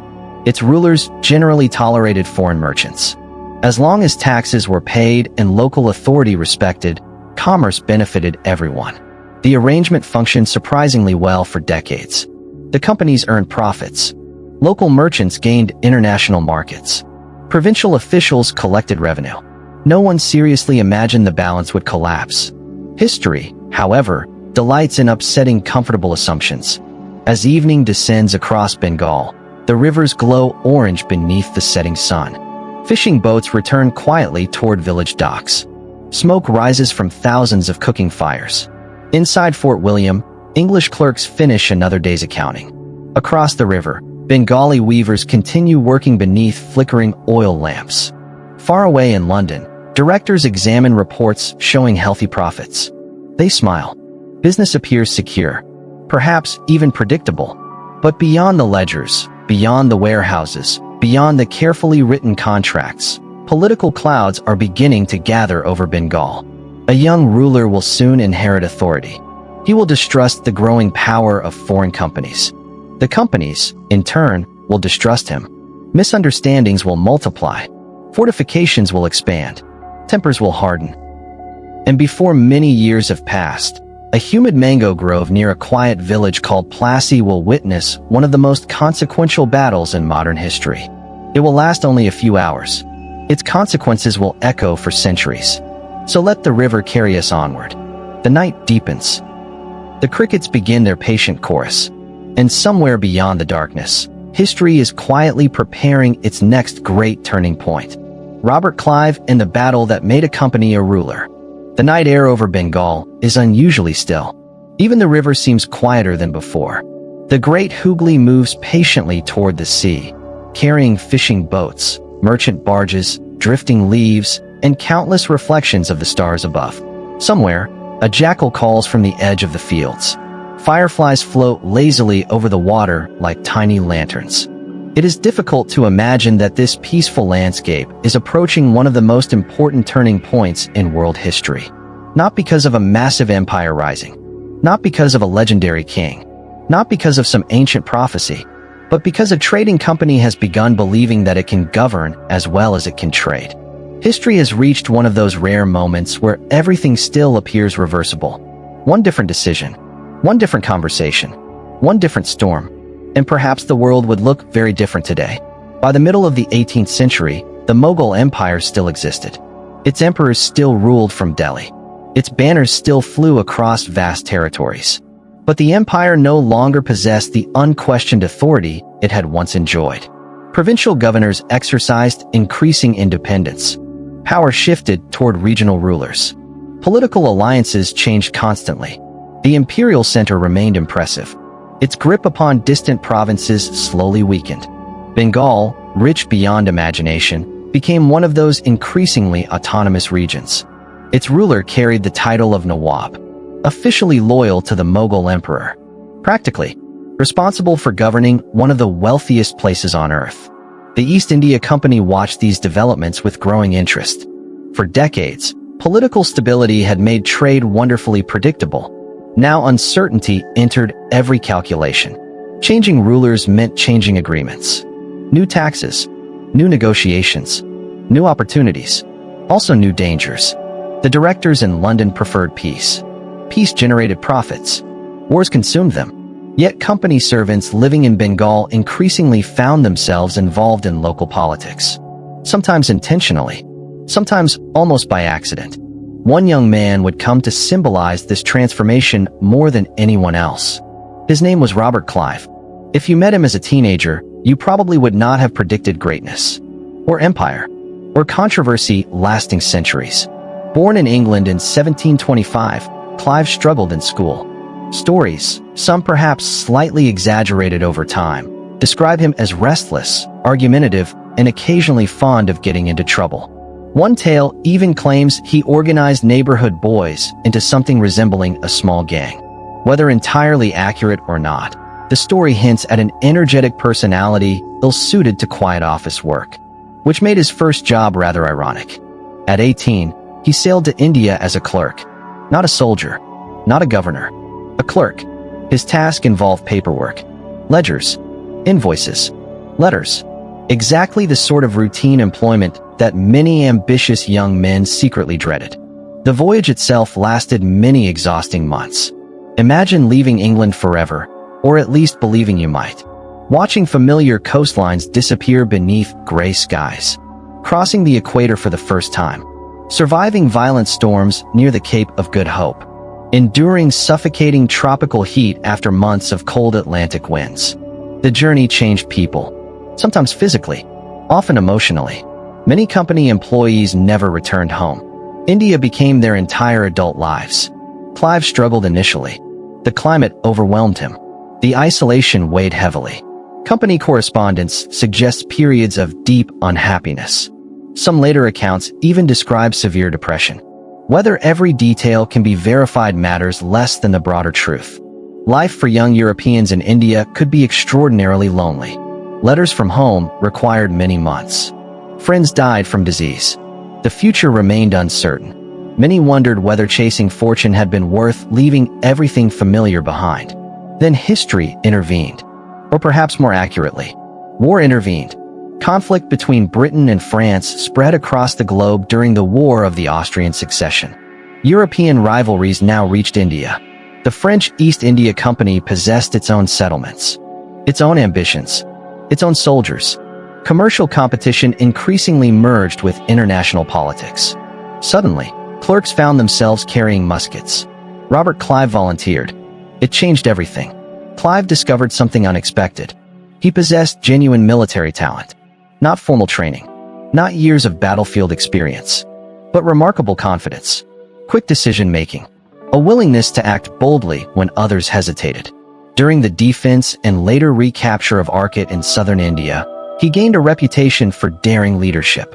His force was relatively small, his enemies far more numerous. Yet, through careful planning, determined defense, and perhaps a measure of good fortune, he prevailed. News traveled quickly. The once forgotten company clerk became a rising military figure. The East India Company had found an unlikely commander.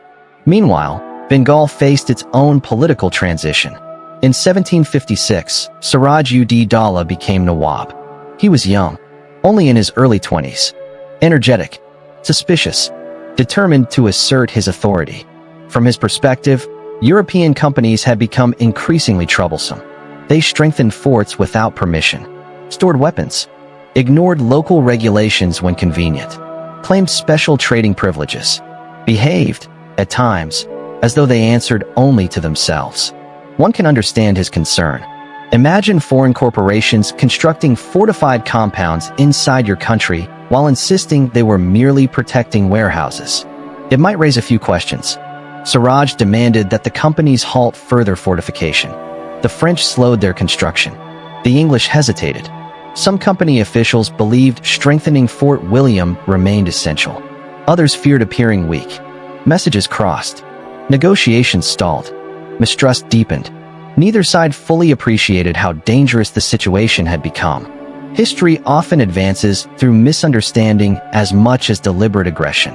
In June 1756, Siraj marched upon Calcutta. His army vastly outnumbered the company's defenders. Fort William fell after chaotic resistance. Many English officials fled downriver before the final assault. Others surrendered. The loss shocked the East India Company. Even more shocking were reports emerging afterward. One story became especially famous: the Black Hole of Calcutta. According to later British accounts, large numbers of prisoners were confined overnight in a small guardroom where many died from heat and suffocation. The event horrified readers in Britain. It fueled anger. Calls for revenge echoed through company circles. Modern historians continue debating the details. Contemporary evidence suggests the original reports were likely exaggerated, particularly regarding the number of victims. That does not mean suffering did not occur, only that history sometimes amplifies tragedy when it serves political purposes. The story became enormously influential regardless of its precise accuracy. Narratives possess power, sometimes greater power than facts alone. The company resolved to recover Calcutta. Robert Clive received command of the expedition. Supported by Admiral Charles Watson and British naval forces, he sailed north. The operation succeeded quickly. Calcutta returned to company control. Negotiations briefly resumed. Peace appeared possible. Briefly, behind the scenes, another drama unfolded. Several influential Bengali nobles had grown dissatisfied with Siraj-ud-Daulah. Court politics proved complicated. Personal rivalries intertwined with financial interests. Military commanders questioned the Nawab. Powerful bankers worried about instability. Among the discontented stood Mir Jafar, commander of Siraj's army. Company officials recognized opportunity. If Siraj could be replaced with someone more favorable, trade might become easier, profits more secure. The temptation proved irresistible. Secret negotiations began. Promises were exchanged. Money discussed. Future rewards carefully calculated. It was an extraordinary gamble. Not simply winning a battle, changing a government. A corporation quietly planning political succession. The line between merchant and king had almost disappeared. The conspiracy drew together an unlikely coalition. Company officers, Indian bankers, disaffected nobles, military commanders, each hoped to gain something different. Some sought wealth, others security, others revenge. Few fully anticipated the consequences. History's great turning points often emerge from people pursuing immediate objectives rather than imagining distant futures. On the morning of June 23, 1757, the opposing armies met near the village of Plassey. The battlefield itself appeared almost peaceful. Mango groves provided shade. Fields stretched across gently rolling ground. The Bhagirathi River flowed nearby. Monsoon clouds gathered overhead. Humidity clung heavily to the air. Birds sang in the trees. Nature remained indifferent. Humans prepared for history. Suraj's army numbered perhaps 50,000. It included cavalry, infantry, war elephants, dozens of heavy cannon. The East India Company's force appeared tiny by comparison, roughly 3,000 men. Only about 900 were European soldiers. The remainder consisted largely of Indian sepoys trained in European military methods. At first glance, the outcome seemed obvious. One side enjoyed overwhelming numerical superiority. The other, confidence and secret agreements. The battle itself lasted surprisingly few hours. Rain fell during the afternoon. Suraj's artillery crews, believing the weather had rendered everyone's gunpowder equally damp, reduced their fire. The company had protected its ammunition beneath tarpaulins. Its cannons remained operational. A small decision. A practical precaution. Sometimes history hinges upon waterproof fabric.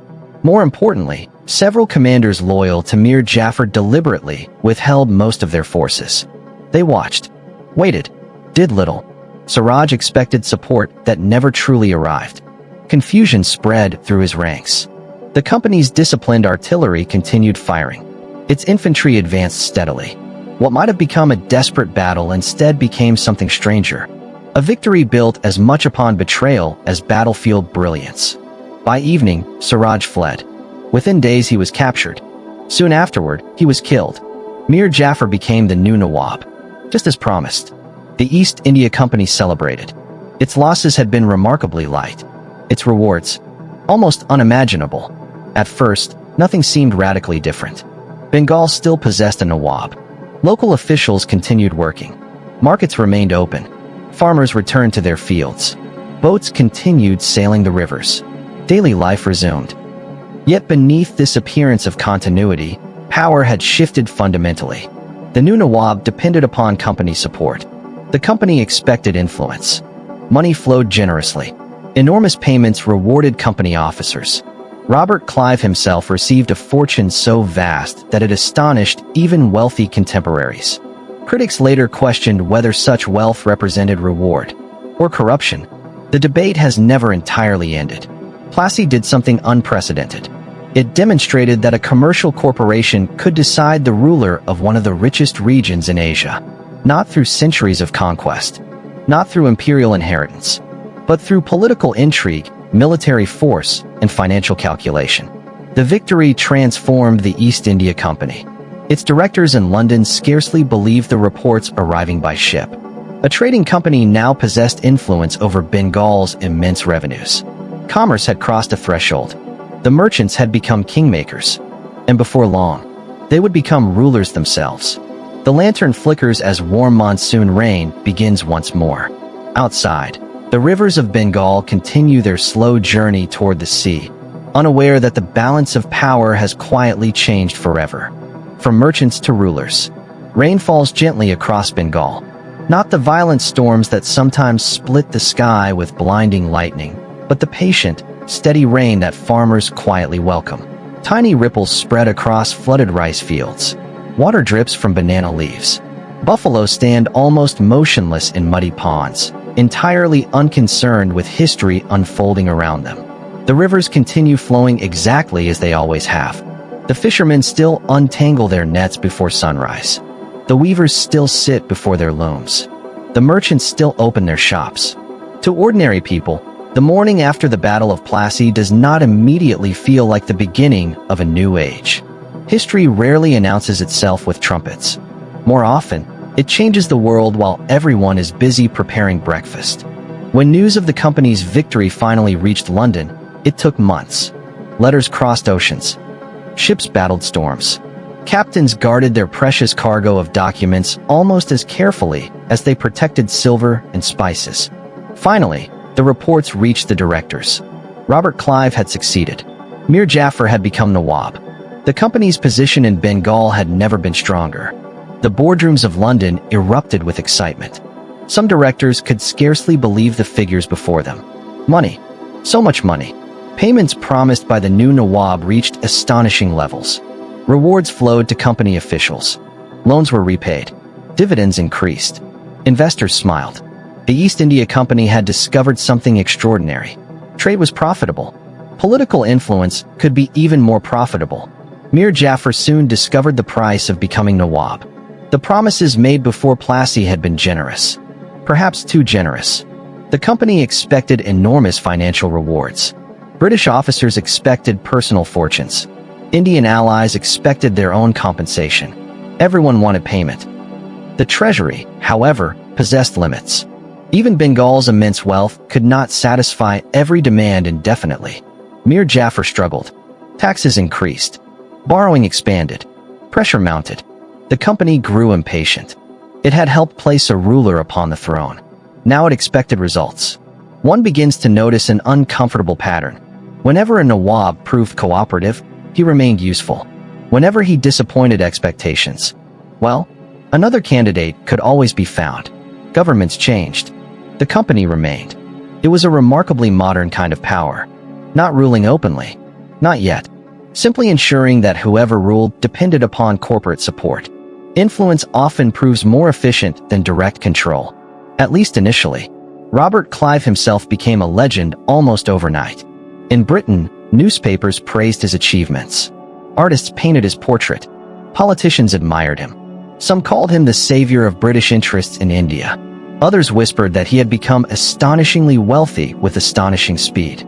Both statements happened to be true. His personal fortune grew to levels almost unimaginable for someone who had arrived in India as a poorly paid company clerk. Country estates appeared. Elegant houses. Political influence. Respect. And criticism. Lots of criticism. Sudden wealth has always attracted uncomfortable questions. Meanwhile, inside Bengal, company servants experienced temptations unlike anything earlier generations had known. Originally, they had come to buy cloth. Now they influenced governments. Originally, they managed warehouses. Now local rulers sought their approval. Originally, they depended upon Indian officials. Increasingly, Indian officials depended upon them. Power changes people. Sometimes slowly. Sometimes almost immediately. Many company employees engaged in private trade despite repeated regulations forbidding certain activities. They demanded gifts. Accepted favors. Used official influence to secure personal profits. Some forced local merchants into unfavorable agreements. Others exploited tax exemptions intended only for company business. A document allowing duty-free trade could become astonishingly valuable when quietly applied to private commerce. The boundaries blurred. Was someone acting on behalf of the company? Or themselves? Often, even they struggled to answer. Imagine being a Bengali merchant during these years. For generations, your family has traded honestly. You understand local customs. You know the markets. Then suddenly, foreign company officials possess privileges unavailable to anyone else. Their goods pass without certain taxes. Their influence discourages complaints. Their soldiers stand nearby. Competition becomes increasingly unequal. The rules have quietly changed. Not because commerce improved. Because power shifted. The company itself also changed. Its bureaucracy expanded rapidly. More clerks. More accountants. More administrators. More soldiers. More warehouses. More correspondence. Entire rooms filled with shelves containing neatly bound ledgers recording every shipment, every payment, every contract. Paper became another instrument of empire. Before territory could be governed, it had to be documented. Every field measured. Every village counted. Every tax recorded. Empires love paperwork. They always have. In London, shareholders cared primarily about dividends. They gathered annually expecting good news. Many never visited India. Some probably could not locate Bengal accurately on a map. Yet their investments increasingly shaped the lives of millions of people they would never meet. Distance creates a peculiar kind of blindness. It becomes easier to think in percentages than people. Easier to discuss revenue than harvests. Easier to celebrate rising profits without asking how they were achieved. The sea separating Britain from India also separated decisions from consequences. By the early 1760s, Mir Jafar had become increasingly inconvenient. He could no longer satisfy every financial demand. The company quietly replaced him. His son-in-law, Mir Qasim, became the new Nawab. Another agreement. Another promise. Another hopeful beginning. Mir Qasim proved intelligent, energetic, determined. Unlike his predecessor, he quickly recognized the danger posed by the company's expanding influence. He attempted reforms, improved administration, strengthened his army, reduced corruption. Perhaps most importantly, he challenged the company's commercial privileges. That decision changed everything. Mir Qasim observed something fundamentally unfair. Company servants claimed exemption from many internal customs duties. Local Indian merchants did not. The result distorted commerce throughout Bengal. If foreign traders paid fewer taxes than local competitors, how could competition remain honest? His solution appeared surprisingly logical. Either everyone should pay taxes, or no one should. So he abolished many internal duties altogether. In theory, it created equality. In practice, company officials became furious. Their special advantages disappeared. Profits declined. Arguments escalated. Negotiations collapsed. Accusations multiplied. Both sides insisted the other had violated previous agreements. Troops mobilized. War returned. The conflict culminated several years later at the Battle of Buxar in 1764. Unlike Plassey, this proved a far more substantial military contest. The company's army faced a coalition including Mir Qasim, the Nawab of Awadh, and even the Mughal Emperor Shah Alam II. Three powerful forces united against one corporation. It sounds extraordinary, because it was. The battlefield stretched across the plains near the Ganges River. Morning fog slowly lifted. Thousands of soldiers waited nervously. European officers checked artillery. Indian sepoys adjusted equipment. War elephants stood decorated yet restless. The emperor himself no longer commanded the overwhelming authority once associated with the Mughal throne. Still, his presence carried immense symbolic weight. This was no provincial dispute. The future of northern India hung in the balance. The company's army remained smaller, better organized, better supplied. Its officers had gained valuable experience through years of campaigning. Its sepoys had trained according to disciplined European drill while adapting effectively to Indian conditions. Artillery coordination proved particularly effective. After hours of determined fighting, the coalition collapsed. Victory belonged once again to the East India Company. The consequences exceeded even Plassey. In 1765, the defeated Mughal emperor granted the company something astonishing. The Diwani, the right to collect revenue from Bengal, Bihar, and Orissa. Pause for a moment. Consider what had just happened. A commercial corporation now possessed legal authority to collect taxes from tens of millions of people. Not merely trade. Not merely influence rulers. Collect taxes. One of the defining powers of government. Without becoming a government. At least officially. The arrangement puzzled even contemporaries. Who truly ruled Bengal? The Nawab? The Mughal emperor? The East India Company? The answer increasingly became the company. This new system created what historians often call the dual government. On paper, traditional authorities continued governing. In reality, financial power belonged largely to the company. Responsibility remained local. Revenue flowed outward. It proved an awkward arrangement. And awkward systems often produce unfortunate outcomes. The company excelled at generating profit. Administering a vast agricultural society required rather different skills. Company officials suddenly confronted problems they had never expected. How should taxes be assessed? How should harvest failures be handled? Who maintained roads? Who managed irrigation? Who resolved disputes between villages? Merchants rarely trained for governing provinces. They learned quickly. Sometimes too quickly. Sometimes not quickly enough. Many directors in London still imagine the company primarily as a commercial enterprise. Their letters continued emphasizing profitability, reduce unnecessary costs, increase revenue, protect investments. Perfectly sensible advice for a trading company. less sensible when governing millions of subjects whose survival depended upon stable administration. The contradiction grew harder to ignore. Was the company serving shareholders or governing people? Increasingly, it attempted both. The two goals did not always agree. Back in Britain, criticism intensified. Members of parliament examined reports from India with growing concern. Some admired the expanding empire. Others feared corruption. Could private businessmen really wield such immense political power? Had fortunes been accumulated honestly?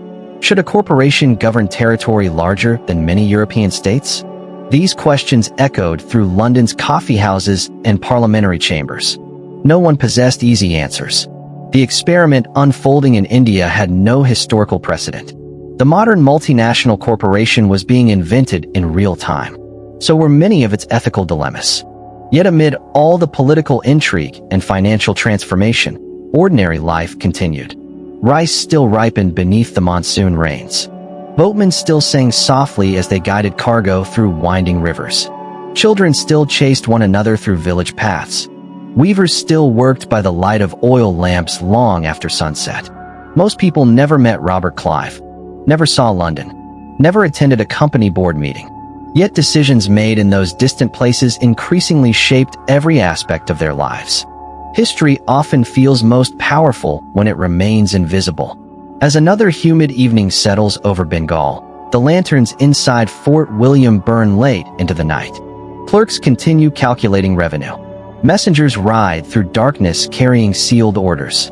Across the sea, investors wait eagerly for the next dividend. The East India Company has become something no one imagined in 1600. It still calls itself a trading company. It still issues shares. It still fills ships with cargo. But now it also governs. Taxes, judges, armies, diplomacy, millions of subjects. The merchants have crossed a threshold from which there can be no easy return. Yet with great wealth comes another familiar companion, greed. And soon, that greed, combined with drought, flawed administration, and devastating natural disaster, will produce one of the darkest chapters in the company's long history. The rivers continue flowing beneath the moonlight. But darker clouds are gathering over Bengal. Not clouds of war this time. Clouds of famine. Famine, fortune, and the price of empire. The monsoon is late. At first, almost nobody panics. Farmers have seen unusual seasons before. A few weeks of delayed rain is inconvenient, certainly, but nature has always followed rhythms that humans only partly understand. Old men sitting beneath banyan trees quietly reassure younger neighbors. The rains will come. They always do. For a while, everyone believes them. The skies remain stubbornly clear. The rivers begin shrinking. Rice fields slowly lose their mirror like reflections. The earth hardens beneath the relentless sun. Each passing day feels slightly warmer than the last. Slightly quieter. Slightly more worrying. Somewhere across Bengal, a child looks toward an empty sky, waiting for clouds that refuse to appear. Nature is preparing a disaster. Human decisions will make it far worse. By the end of the 1760s, the East India Company stood at the height of its power. Its victory at Buxar had secured the Diwani, the right to collect revenue from Bengal, Bihar, and Orissa. The corporation that had once measured success by pepper and silk now measured it by tax income. Account books expanded dramatically. Revenue officials spread across the countryside. Clerks copied endless columns of figures. Every village, every harvest, every payment. The machinery of administration grew larger each year. But beneath all the careful accounting lay one dangerous assumption: that harvests would continue as they always had. History has little patience for assumptions. The agricultural cycle of Bengal depended upon the monsoon. Everything revolved around rain. Too little. Fields dried. Too much. Floods destroyed crops. Generations of farmers understood this delicate balance instinctively. Company officials, many newly arrived from Britain, often understood the numbers better than the landscape. Numbers can be wonderfully precise. Nature rarely is. In 1769, the rains failed across large areas. Not everywhere, but enough. Rice production declined sharply. Village granaries emptied. The price of grain began climbing. At first, families managed. They sold jewelry, extra livestock, stored possessions. They borrowed money from neighbors, then from local lenders. Parents quietly skipped meals so children could eat. Hope lingered. Perhaps next harvest. Perhaps next month. Perhaps tomorrow. Tomorrow kept arriving. The rain did not. Imagine walking through a Bengali village during those terrible months. The fields no longer shimmer with green. Instead, dry stalks bend beneath hot winds. The ponds have shrunk. Children sit silently outside homes where cooking fires remain unlit because there is little left to cook. The village market, once full of conversation, has become strangely quiet. There are still merchants, still baskets, still scales, but much less grain. People speak softly. Everyone knows someone who has already left in search of food. Some never return. The East India Company faced a crisis it had never truly prepared for. Its administrators understood commerce.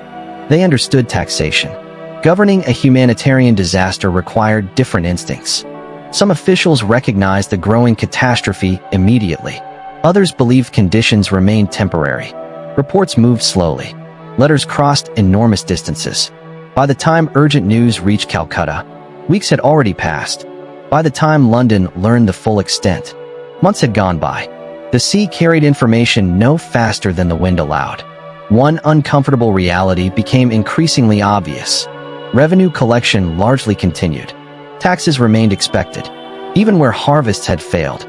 Not because every company official lacked compassion. Some certainly attempted relief. Others argued passionately for reduced collections. But institutions developed momentum. Policies continued. Ledgers demanded balance. Shareholders expected returns. The administrative machine rarely stopped simply because ordinary people were starving. Machines seldom notice suffering unless someone deliberately interrupts them. Grain prices soared. Merchants sometimes held back supplies hoping prices would rise even higher. Speculation increased. Some fortunes grew while entire villages struggled to survive. Human nature reveals itself most clearly during scarcity. Some people share. Some exploit. Most simply try to survive. History remembers all of them. The famine reached horrifying proportions. Families abandoned homes. Roads filled with people searching desperately for food. Entire communities disappeared. Disease spread rapidly among weakened populations. Smallpox, dysentery, cholera. Hunger rarely arrives alone. It invites many companions. European observers wrote disturbing descriptions. Travelers reported villages standing eerily empty. Fields left uncultivated. Bodies beside roads. The silence itself became frightening. Birdsong continued. The wind still moved through bamboo groves. But countless human voices had vanished. Modern historians estimate that perhaps 10 million people died during the Bengal Famine of 1770. The exact number remains debated. The scale of the tragedy does not. It ranks among the greatest humanitarian disasters of the 18th century. Nature initiated the crisis through drought. Human administration deepened it. Responsibility remains a subject of historical debate. Few serious historians argue the company deliberately caused the famine. Many conclude it failed disastrously to respond with the urgency and flexibility such catastrophe demanded. There is an important difference. For those who suffered, however, the distinction often mattered very little. Ironically, the company itself also began experiencing financial difficulties. One might assume governing Bengal guaranteed limitless wealth. Reality proved more complicated. The famine devastated agricultural production. Tax revenues declined despite continued collections. Trade suffered. Private corruption remained widespread. Military expenses continued rising. The corporation discovered that ruling territories cost far more than managing warehouses. Empire carried enormous overhead. Back in Britain, the news shocked many readers. Newspapers described the famine with growing concern. Members of parliament questioned company officials. How could an organization controlling one of the richest provinces on earth now face financial instability while millions had perished? It seemed almost impossible. Yet there it was. The company had become too powerful to ignore, and perhaps too important to fail.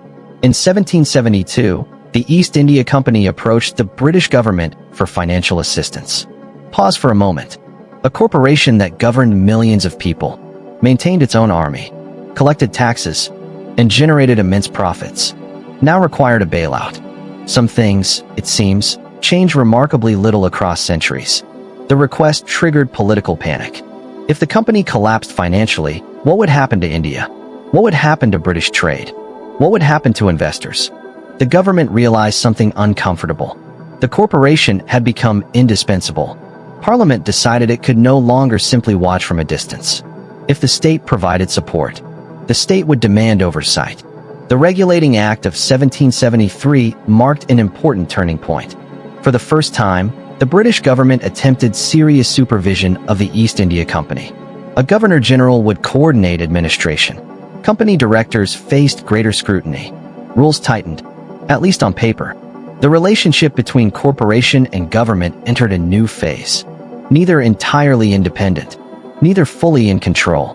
The first governor-general appointed under this new arrangement was Warren Hastings, an experienced company servant who genuinely understood India far better than many officials in London.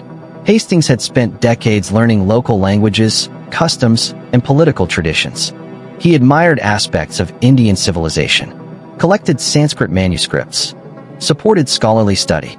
Yet he also served a corporation expected to generate revenue. His administration reflected that constant tension, respect and exploitation, curiosity and control, pragmatism and empire. History rarely offers simple characters. Meanwhile, across Britain, another debate quietly gathered strength. What exactly was the East India Company becoming? Supporters argued it had expanded British influence across the globe. Critics saw dangerous corruption. Was it acceptable for private businessmen to exercise sovereign authority? Could profit ever coexist comfortably with justice? Who ultimately benefited from empire? These questions spread through coffeehouses, newspapers, universities, and parliament.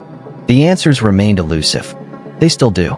In Bengal itself, recovery came slowly. The rains eventually returned. Fields turned green once more. Villages gradually rebuilt. Children were born who never remembered the famine. Life possesses extraordinary resilience. Even after immense suffering, people plan again, marry again, laugh again. History often focuses upon collapse. It sometimes forgets survival. Yet something fundamental had changed. The famine exposed the limits of corporate government. The East India Company could conquer armies. It could negotiate treaties. It could fill warehouses with silk and tea. But governing millions through drought, disease, and economic crisis demanded something beyond commercial expertise. The corporation had crossed into responsibilities it had never been designed to carry. And Britain itself was beginning to recognize that fact. As the evening breeze returns across Bengal, the rice fields once again shimmer beneath the moonlight. Frogs call from newly filled ponds. Farmers inspect young shoots pushing through wet soil. Life returns. Slowly. Patiently. But memory lingers. The land remembers empty villages. The rivers remember boats carrying refugees instead of cargo. The company remembers falling revenues. Parliament remembers financial panic. Everyone has learned something. Not necessarily the same lesson. Our journey now leaves Bengal for a time and follows another trade route stretching eastward across the Bay of Bengal, through the Strait of Malacca, and into the ports of southern China. There, a simple drink enjoyed in quiet British drawing rooms, tea, will transform global commerce. And to pay for that tea, the East India Company will help create another trade whose consequences will reach from the hills of India to the imperial palaces of Beijing. The story of spices is giving way to the story of tea. And hidden behind every teacup is opium. Tea, China, and the Opium Road. The morning sea is unusually calm. Not a ripple disturbs the great blue surface except for the slow passage of our ship. The sails fill with a gentle eastern wind. Somewhere high above, an albatross circles without appearing to flap its wings at all, as though it has discovered a secret conversation with the air itself. The crew has settled into the quiet rhythm that only long voyages create. One sailor repairs a fraying rope. Another patiently polishes a brass compass. A cook stirs a pot whose contents have become increasingly mysterious over the past several months. By now, everyone has wisely agreed not to ask too many questions. The ocean encourages patience. It also encourages long thoughts. And today, our thoughts drift towards something that seems wonderfully ordinary. A cup of tea. It sits quietly on millions of tables around the world. Warm, comforting, familiar. Very few people pause to wonder how that tea arrived. Fewer still imagine that behind every delicate porcelain cup lay fleets of ships, fortunes made and lost, political crises, addiction, war, and one of history's most profitable and destructive commercial systems. Tonight, we follow that story. By the middle of the 18th century, Britain had developed an extraordinary affection for tea. At first, it had been a luxury. Only the wealthy could afford it. A small quantity carefully brewed in elegant drawing rooms became a symbol of refinement. Visitors admired fine Chinese porcelain cups. Silver teapots gleamed in candlelight. Conversation slowed. The tea itself became almost ceremonial. But fashions have a curious habit. Once enough wealthy people adopt them, everyone else eventually wants to join. Soon tea spread through every level of British society. Merchants drank it before beginning business. Factory workers drank it during short breaks. Families gathered around steaming kettles in modest cottages. Coffee houses added tea alongside coffee. Even sailors increasingly preferred tea when they could obtain it. It was warm, comforting, often safer than questionable drinking water. And, perhaps most importantly, people simply liked it. Demand exploded. There was only one difficulty. Tea came almost entirely from China, specifically from the vast Qing Empire. Unlike India, China possessed little interest in European-manufactured goods. British merchants eagerly wished to buy Chinese tea. Chinese merchants showed remarkably little enthusiasm for buying British wool, metal goods, or other exports. The trade balance became painfully one-sided. Silver flowed steadily eastward. Tea flowed westward.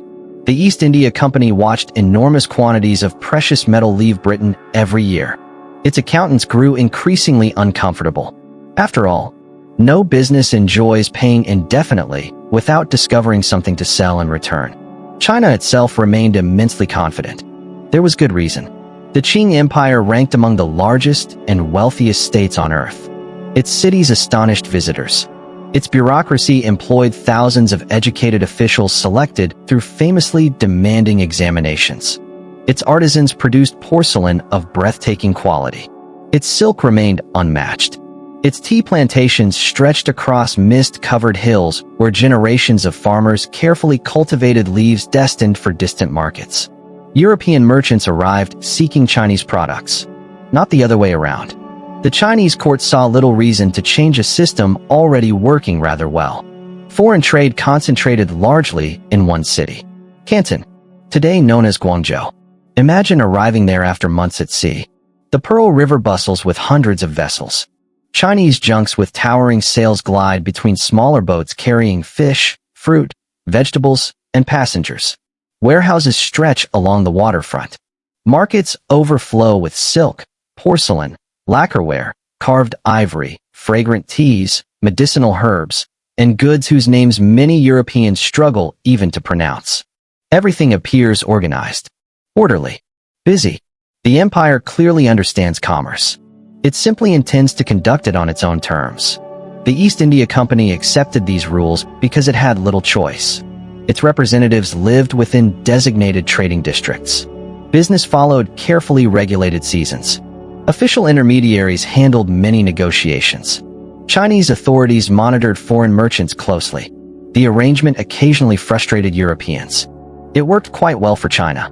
Power often determines whose rules everyone else follows. Company ships soon carried astonishing quantities of tea back to Britain.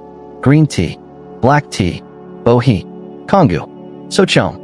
Names unfamiliar to most Europeans only decades earlier now appeared regularly in advertisements and shop windows. Auction houses in London buzzed with excitement whenever new cargoes arrived. Merchants carefully sampled leaves. Prices fluctuated daily. Entire fortunes depended upon weather in distant Chinese mountains.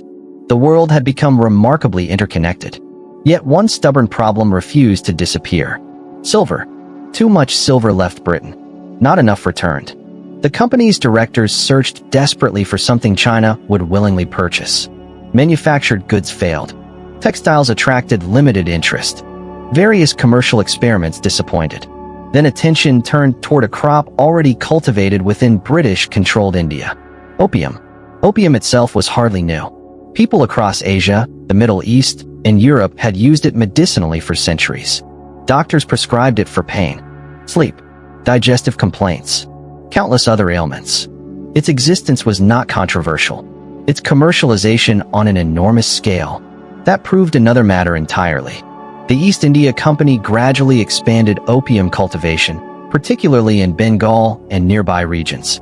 Farmers contracted to grow poppies. Company officials supervised production.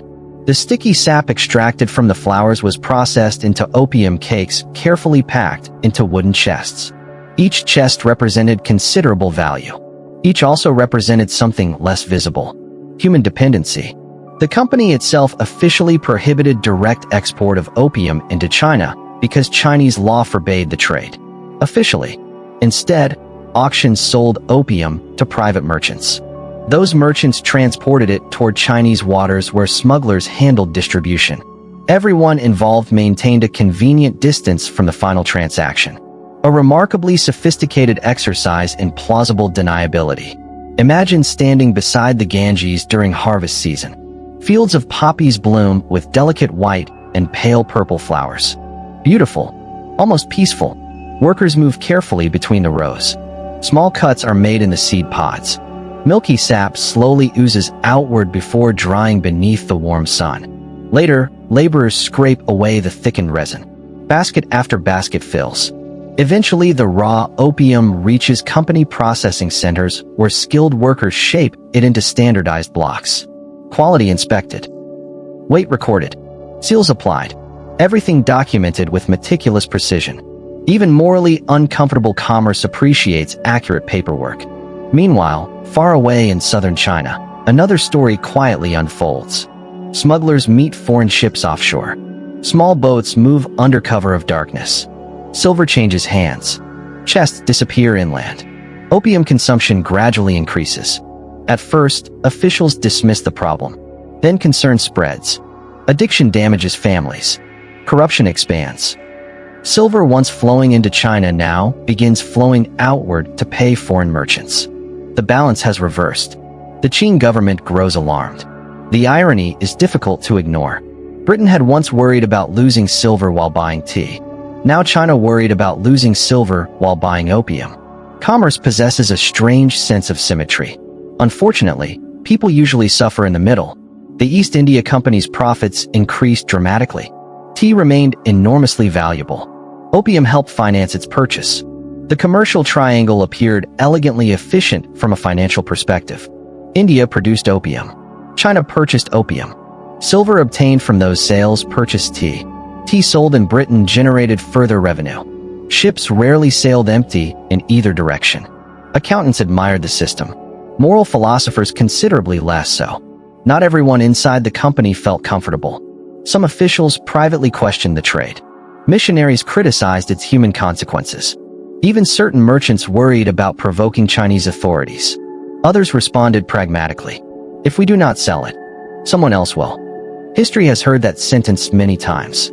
It rarely improves with age.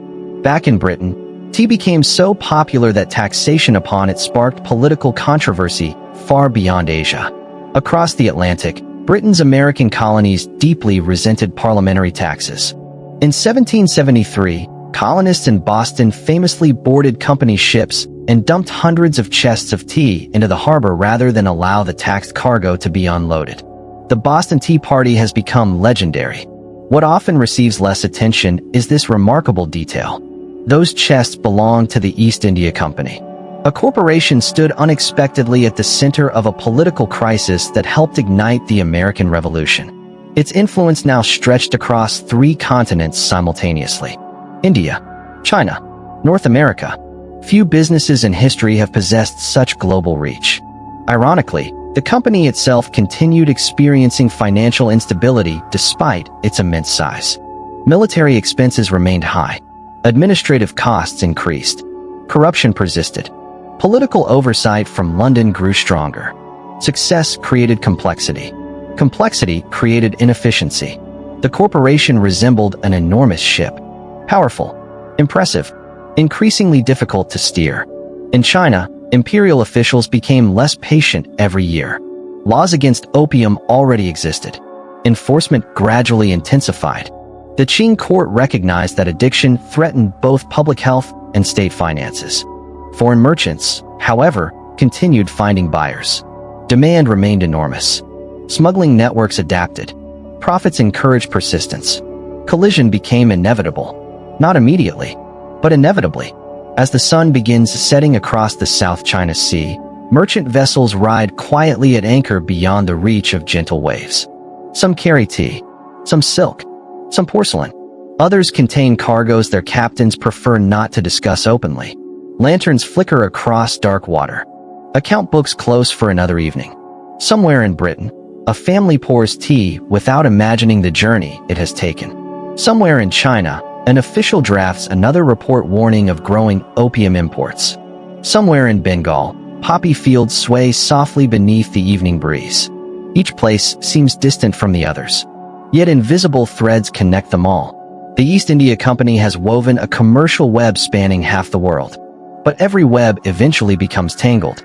In our next chapter, those tangled threads will tighten into open conflict as the opium trade drives Britain and China toward war, and as the corporation reaches perhaps the greatest extent of its influence before the first cracks in its imperial foundation begin to appear. The sea grows darker now. Only the stars remain, and our long voyage continues eastward, following the scent of tea and the company at the height of its power. The sea is quiet tonight, not silent, because the sea is never truly silent. The hull whispers against the waves. The rigging creaks softly as the wind changes direction. Somewhere high above, ropes tap gently against the mast like the slow ticking of an ancient clock. Most of the crew has gone to sleep. Only a handful remain awake. A helmsman watches the stars. A lookout scans the dark horizon. A sailor quietly hums a tune learned in another port, another country, perhaps another lifetime. This is the strange beauty of the East India Company's world.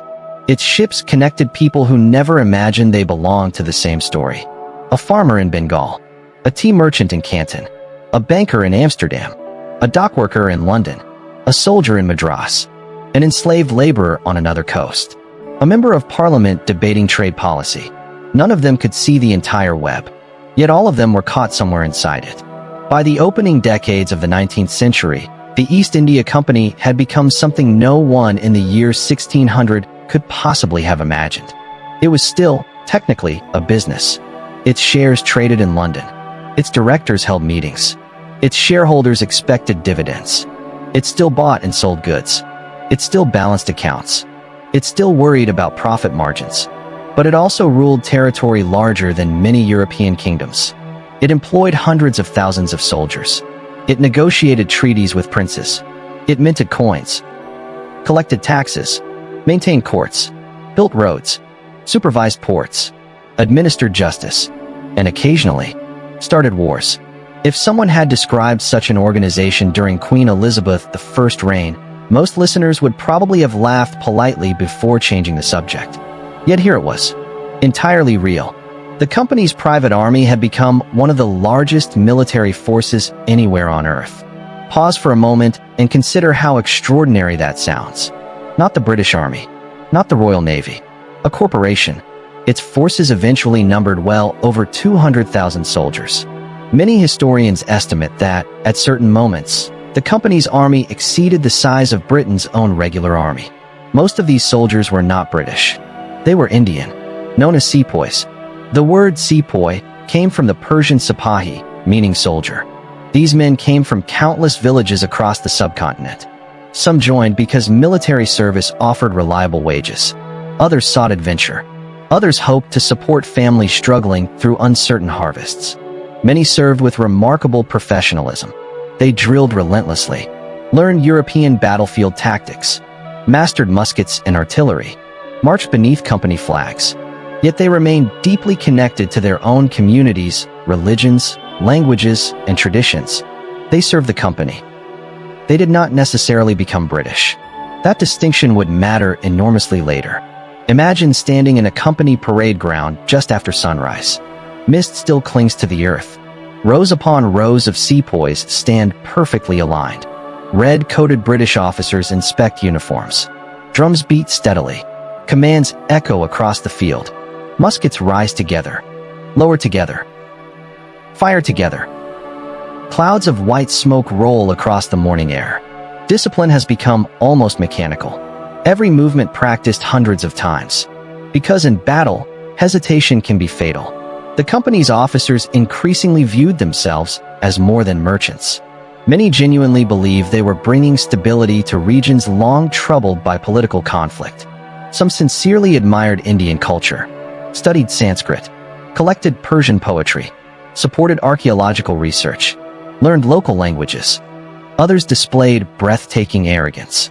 They dismissed traditions they barely understood, confused military success with moral superiority. History, as always, refuses to sort people neatly into heroes and villains. Most occupied uncomfortable spaces somewhere between. One remarkable figure embodied these contradictions: Arthur Wellesley.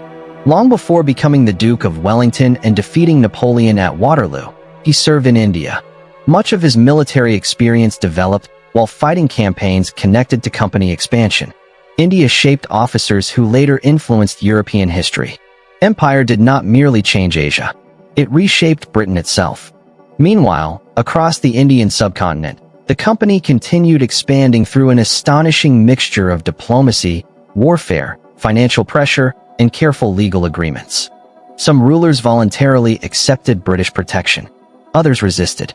Many alternated between cooperation and conflict depending upon circumstances. The company preferred treaties. Treaties cost less than wars. When treaties failed, well, the cannons remained available.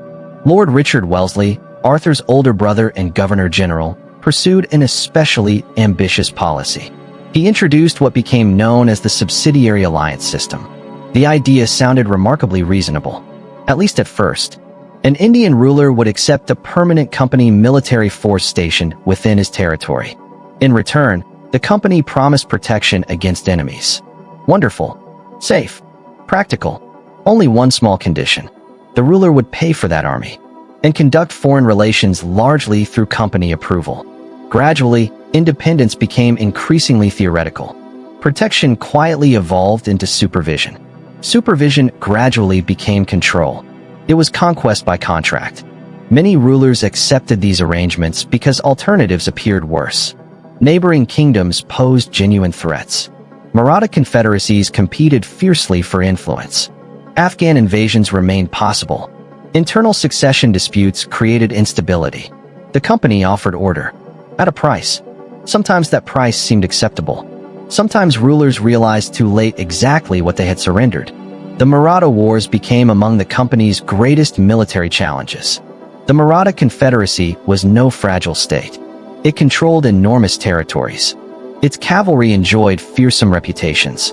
Its leaders understood both diplomacy and warfare. Victory would not come easily. Campaigns stretched across years. Battles filled dusty plains. Fortresses endured long sieges. Monsoon rains transformed roads into rivers of mud. Soldiers marched through unbearable heat. Disease often killed more men than combat. War remained exhausting no matter which flag one served. Picture one of those marches. Thousands of boots press into dry earth. Bullock carts creak beneath heavy artillery. Elephants haul massive cannon through forests where ordinary wagons cannot pass. Camp followers trail behind carrying food, tools, children, livestock, and everything required to keep an army alive. Military campaigns resemble moving cities. Each evening tents appear almost magically. Cooking fires flicker. Surgeons clean instruments. Officers study maps beneath candlelight. Ordinary soldiers eat simple meals before falling asleep wherever exhaustion allows. Tomorrow the march begins again. The company's engineers became almost as important as its generals. Roads improved. Bridges constructed. Rivers surveyed. Canals examined. Military logistics demanded infrastructure. Ironically, many projects later benefited civilian commerce as well. Empires often build impressive things. The difficult question is always, for whose benefit? Calcutta had now become the company's magnificent capital. The city expanded dramatically. Grand government buildings rose beside crowded markets. Elegant mansions overlooked narrow streets alive with vendors, craftsmen, porters, and travelers from across Asia. Horse-drawn carriages rattled past ox carts. Church bells mingled with temple bells and the distant call to prayer. The city reflected the company's world perfectly. Many cultures, many languages, one increasingly dominant authority. Yet beneath the confidence, subtle problems accumulated. Corruption had not disappeared. Far from it. Officials still accepted gifts. Contracts still favored influential individuals. Information traveled slowly across enormous distances. A director sitting comfortably in London might not learn about serious problems in India until many months later. By then, the situation had often changed completely. Managing a global empire without telegraphs, railways, or steamships required astonishing patience and frequent guesswork. Meanwhile, Parliament watched carefully. Each decade brought greater government involvement. The company's charter continued. Its privileges remained immense. But ministers increasingly questioned whether private directors should continue exercising sovereign authority over millions of imperial subjects. The corporation had grown too powerful. Ironically, success itself invited supervision. The larger the company became, the less freedom it possessed. There was another change unfolding quietly. British attitudes toward India slowly shifted. Earlier generations of company servants often adapted readily to local customs. Some married Indian women, learned Persian fluently, adopted aspects of Indian dress, participated comfortably within local society. Later generations became noticeably more distant. Ideas of racial hierarchy hardened. Cultural separation increased. Mutual curiosity slowly gave way to mutual suspicion. Empires sometimes begin with negotiation. They often mature into certainty. Certainty rarely encourages understanding. The company's enormous bureaucracy now governed tens of millions of lives. Clerks copied tax records late into the evening. Judges interpreted unfamiliar legal systems. Surveyors measured fields with astonishing precision. Collectors traveled from village to village assessing revenue. Every decision affected real people. A change in taxation meant different harvest choices. A legal reform altered inheritance traditions. A military road redirected local commerce. Empire reached into everyday life one regulation at a time. And still, the ships continued sailing.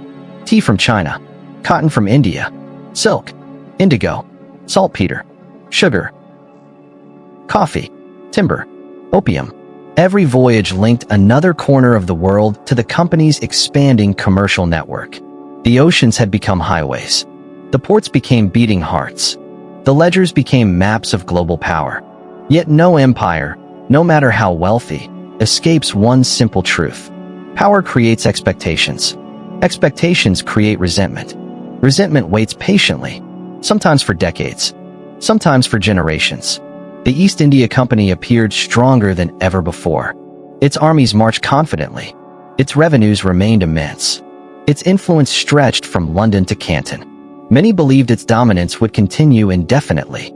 History smiled quietly, because history has watched many empires make exactly that assumption. Far beyond the polished halls of Calcutta and the elegant boardrooms of London, small frustrations were accumulating in villages, barracks, palaces, and marketplaces across India. Each grievance seemed manageable on its own. A disputed tax, a dismissed tradition, a proud ruler stripped of authority, a soldier who no longer felt respected. None appeared large enough to threaten an empire. Together, they were becoming something far more dangerous. The company has reached the summit of its power. And, as mountains often remind us, every summit is followed by a descent. The night deepens. The wind freshens. Our ship turns westward once more, toward India, where the greatest storm in the company's history is already beginning to gather, not over the sea, but in the hearts of the people who have carried its empire for generations. The spark before the fire. The first sound is not a cannon, not a battle cry, not the thunder of charging cavalry. It is something much quieter. The scratching of a pen across paper. A clerk records another tax assessment. Another official signs another order. Another shipment leaves another warehouse. Another regulation quietly enters another district. Empires often imagine they are transformed by spectacular events. In truth, they are usually transformed by thousands of ordinary decisions made over many ordinary years. Tonight, As the lantern burns low beside us, we arrive at one of history's greatest illusions. The East India Company appears stronger than ever. Its armies are disciplined. Its treasury remains immense. Its governors command provinces larger than entire European kingdoms. Its ships continue crossing oceans. Its flag flies above fortresses from Bombay to Calcutta. To many observers, the company seems almost invincible. But strength has a peculiar habit. The stronger an institution becomes, the easier it is to overlook the small cracks forming beneath its foundations. By the 1840s, India looked very different from the country the first company merchants had encountered nearly 2.5 centuries earlier. The Mughal Empire had faded into little more than a symbol. The emperor still lived in Delhi. He still held court inside the magnificent Red Fort. Poets still praised him. Courtiers still bowed. Ancient ceremonies still unfolded with graceful precision.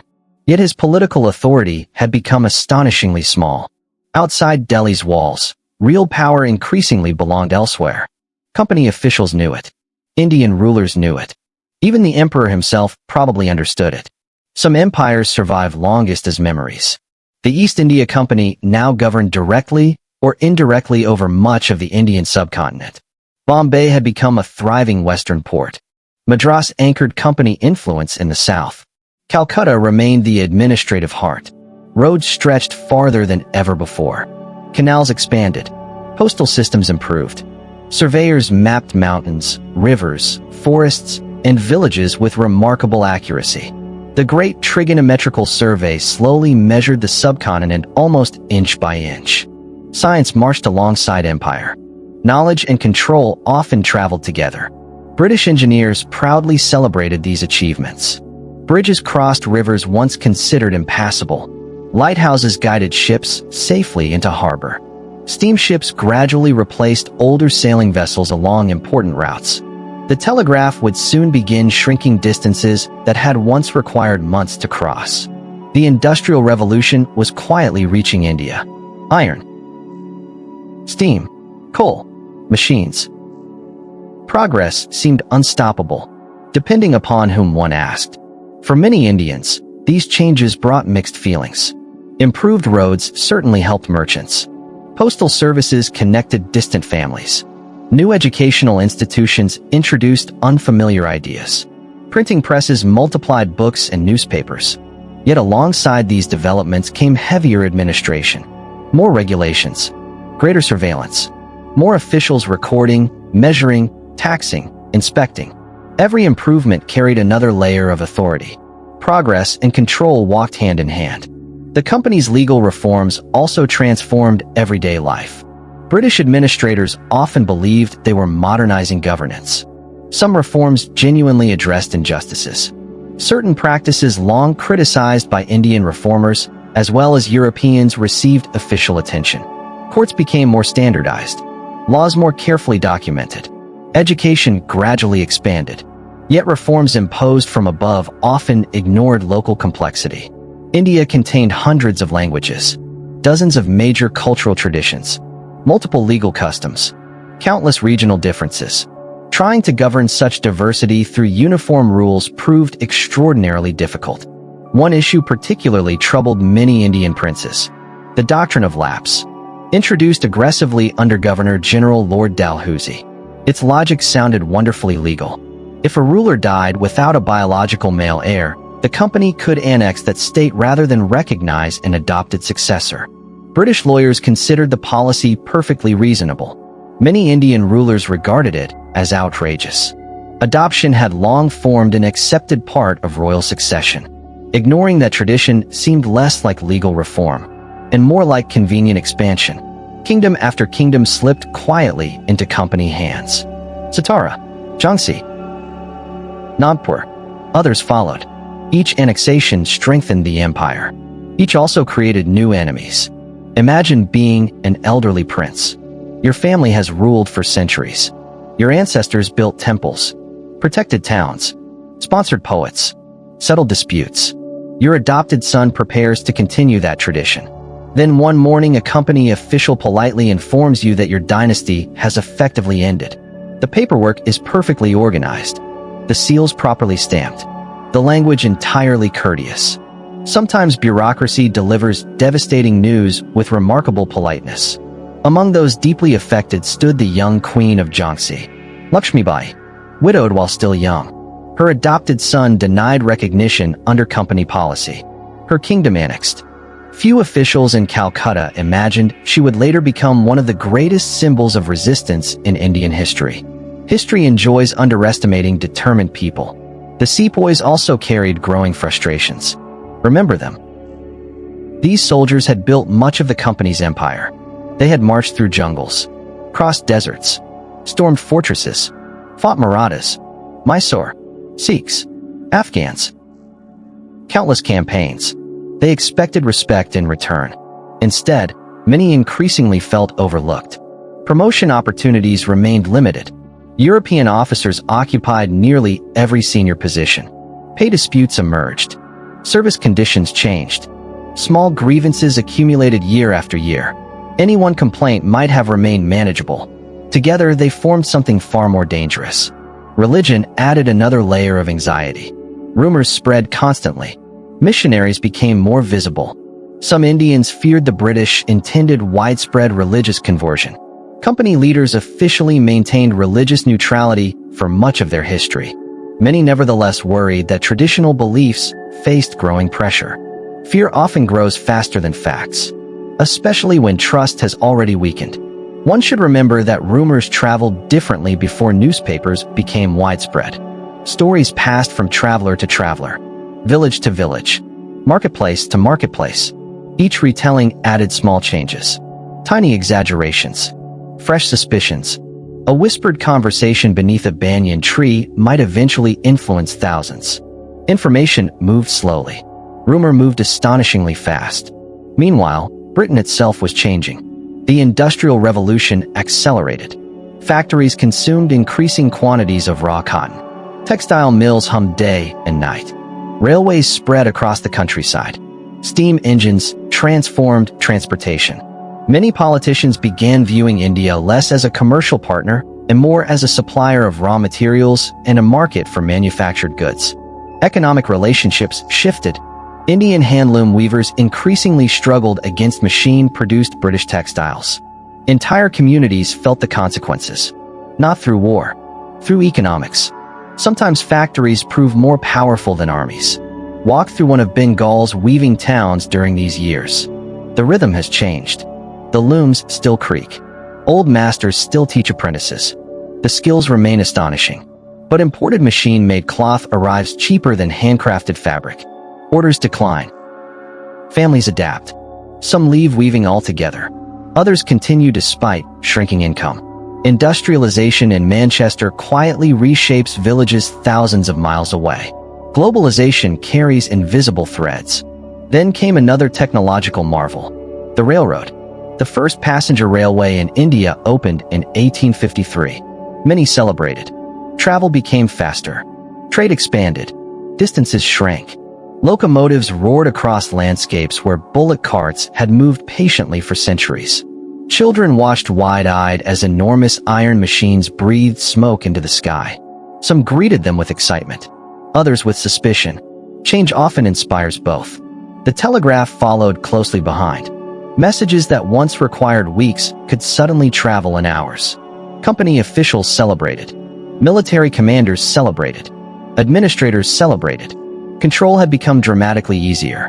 Ironically, the same telegraph would later help organize resistance against the company's enemies while also helping suppress rebellion.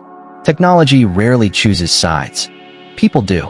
Despite all these innovations, one uncomfortable reality remained. The company still depended overwhelmingly upon Indian soldiers. British troops represented only a small fraction of its total military strength.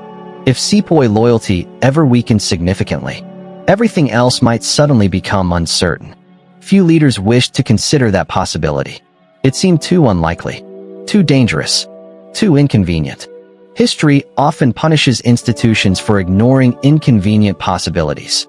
Then, in the mid-1850s, the company introduced a new rifle. The pattern 1853 Enfield. Technologically impressive. More accurate. Longer range. a significant military improvement.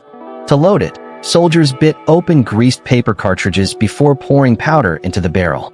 An ordinary procedure, perfectly practical, except for one devastating rumor. The grease, many sepoys heard, contained beef fat and pork fat. For Hindu soldiers, cows held profound religious significance. For Muslim soldiers, pork was forbidden. Whether every cartridge actually contained such grease mattered less than what soldiers believed. Trust, once damaged, rarely survives uncertainty. Officers attempted reassurances. Investigations followed. Alternative cartridges were proposed. Some commanders dismissed concerns entirely. Others recognized genuine danger. By then, the rumor had traveled farther than any official explanation. Across barracks, across villages, across entire provinces, the atmosphere grew tense, uneasy, like humid air before the first crack of monsoon thunder. As another evening settles across northern India, the barracks fall gradually silent. Sepoys clean muskets beneath dim lantern light. Some whisper quietly among themselves. Others stare thoughtfully into the darkness. Company officers complete routine paperwork, convinced tomorrow will resemble today. Outside the cantonments, farmers harvest wheat beneath fading sunlight. Life appears ordinary, peaceful, predictable. But somewhere, one soldier is asking another a dangerous question. Can we still trust them? Empires often survive military defeat. They rarely survive the collapse of trust. In the next chapter, one rifle cartridge, one parade ground, and one act of defiance will ignite the greatest uprising the East India Company has ever faced. The corporation that conquered kingdoms will soon discover how fragile power becomes when the people carrying its empire begin to lay down, or turn, their weapons. The Great Uprising of 1857. The morning begins like countless others. The sun rises slowly through a veil of pale mist. Birds gather on the walls of the cantonment before the day's heat chases them away. A bugle sounds in the distance. Sepoys emerge from their barracks. Boots strike packed earth in careful rhythm. Officers straighten uniforms. Sergeants call names. Horses stamp impatiently. The parade ground fills with the familiar order that has defined company military life for generations. Everything appears normal. History often disguises itself remarkably well. The greatest turning points frequently begin on mornings that feel entirely ordinary. By the spring of 1857, tension had settled across northern India like heavy summer air before a storm. The cartridge controversy had spread farther than any company official anticipated. Whether the rumors were completely accurate no longer mattered. The essential ingredient had already taken root: distrust. For years, sepoys had quietly accepted grievances. Questions over pay, promotion, annexation, religious concerns, the loss of traditional rulers, economic hardship in many regions. Each complaint had remained manageable on its own. Now they began joining together, small streams becoming one river. The first dramatic confrontation occurred at Barakpur. One soldier, Bengal Famine, refused to remain silent. Accounts differ in certain details. History rarely offers perfect certainty. What seems clear is that in March 1857, Pandey attacked British officers during a moment of intense emotion and confusion. Some fellow soldiers hesitated. Others watched uncertainly. Officers rushed toward the disturbance. Gunfire echoed across the parade ground. Within minutes, discipline had collapsed. Pandey was eventually captured, later executed. The company believed firm punishment would restore order. Sometimes punishment suppresses rebellion. Sometimes it creates martyrs. Imagine the silence that followed his execution. Sepoys standing in formation, watching one of their own meet his end. Some remained loyal. Others felt anger. Many probably felt both at once. Human emotions rarely arrange themselves neatly. The company hoped fear would discourage further resistance. Instead, whispers spread more rapidly than ever. Then came merit. May 10th, 1857. One of the most consequential evenings in modern Indian history. Only days earlier, 85 sepoys had refused to use the controversial cartridges. Military courts sentenced them to imprisonment. Public humiliation followed. Their uniforms stripped away before fellow soldiers. Chains fastened. The message seemed unmistakable. Obey or suffer. The company underestimated how deeply that humiliation resonated. On the evening of May 10th, sepoys rose in open revolt. Barracks erupted into chaos. Prisons were broken open. The imprisoned soldiers were freed. European officers scrambled desperately to regain control. Some escaped. Many did not. Buildings caught fire. Smoke drifted into the evening sky. Families fled through streets filled with confusion and terror. The rebellion had begun. Not everywhere. Not yet. But enough. One decision made that night changed everything. Rather than remaining in Meerut, thousands of rebel sepoys marched toward Delhi. It was an extraordinary journey. Nearly 70 kilometers. Through darkness. Through dust. Through uncertainty. They carried muskets. Ammunition. Hope. Fear. No one knew exactly what awaited them. Only that Delhi still possessed something priceless. Symbolism. The old Mughal capital. Even after decades of decline, Delhi remained emotionally powerful. Its walls enclosed centuries of memory. Its markets buzzed with life. Its mosques echoed with prayer. Its red fort still housed the aging Emperor Bahadur Shah II. The emperor was 82 years old. A poet more than a politician. Gentle. Cultured. Far removed from the military energy of his great ancestors. He certainly had not planned to lead a revolution. History seldom asks permission. When the sepoys reached Delhi, they appealed to the emperor. Become our leader. Restore the empire. Stand with us. At first, Bahadur Shah hesitated. One can hardly blame him. He understood the risks. His authority existed largely on paper. The company remained enormously powerful. Yet events soon outran hesitation. The rebels proclaimed him Emperor of Hindustan, whether he wished it or not. Suddenly, the uprising possessed a symbol around which thousands could rally. News spread astonishingly quickly, not through telegraphs alone, not through official proclamations, but through travelers, merchants, pilgrims, messengers. Stories leapt from village to village. The company has lost Delhi. The emperor has returned. The British are fleeing. Some reports exaggerated, others understated. Rumor and reality raced together across northern India. Rebellion spread unevenly. Some regions erupted immediately. Others remained quiet. Many princes carefully waited, watching, calculating. Would the company survive? Would the rebels triumph? Choosing too early might prove disastrous. Choosing too late equally dangerous. Politics often resembles waiting for the right wind before raising sail. Several remarkable leaders emerged. In Kanpur, Nana Sahib entered the struggle. He believed the company had unjustly denied him the pension promised after his adoptive father's death. Personal grievance merged with political opportunity. At Lucknow, Begum Hazrat Mahal assumed leadership after the annexation of Awadh. A queen became a wartime commander. In Jhansi, Lakshmibai refused to surrender quietly. The young queen whom company lawyers had dismissed as politically inconvenient now prepared to become legendary. Imagine Lakshmibai mounting her horse before dawn, armor fitted carefully, sword at her side, her adopted son still a child, her kingdom already taken. Behind her stand soldiers, retainers, ordinary townspeople who have chosen resistance over submission. She cannot know how history will remember her. Only that retreat no longer seems possible. Some people become legends not because they seek immortality, but because circumstances leave them no ordinary path. Meanwhile, British civilians throughout northern India faced terrifying uncertainty. Families sought refuge inside improvised defenses. Mission stations became fortresses.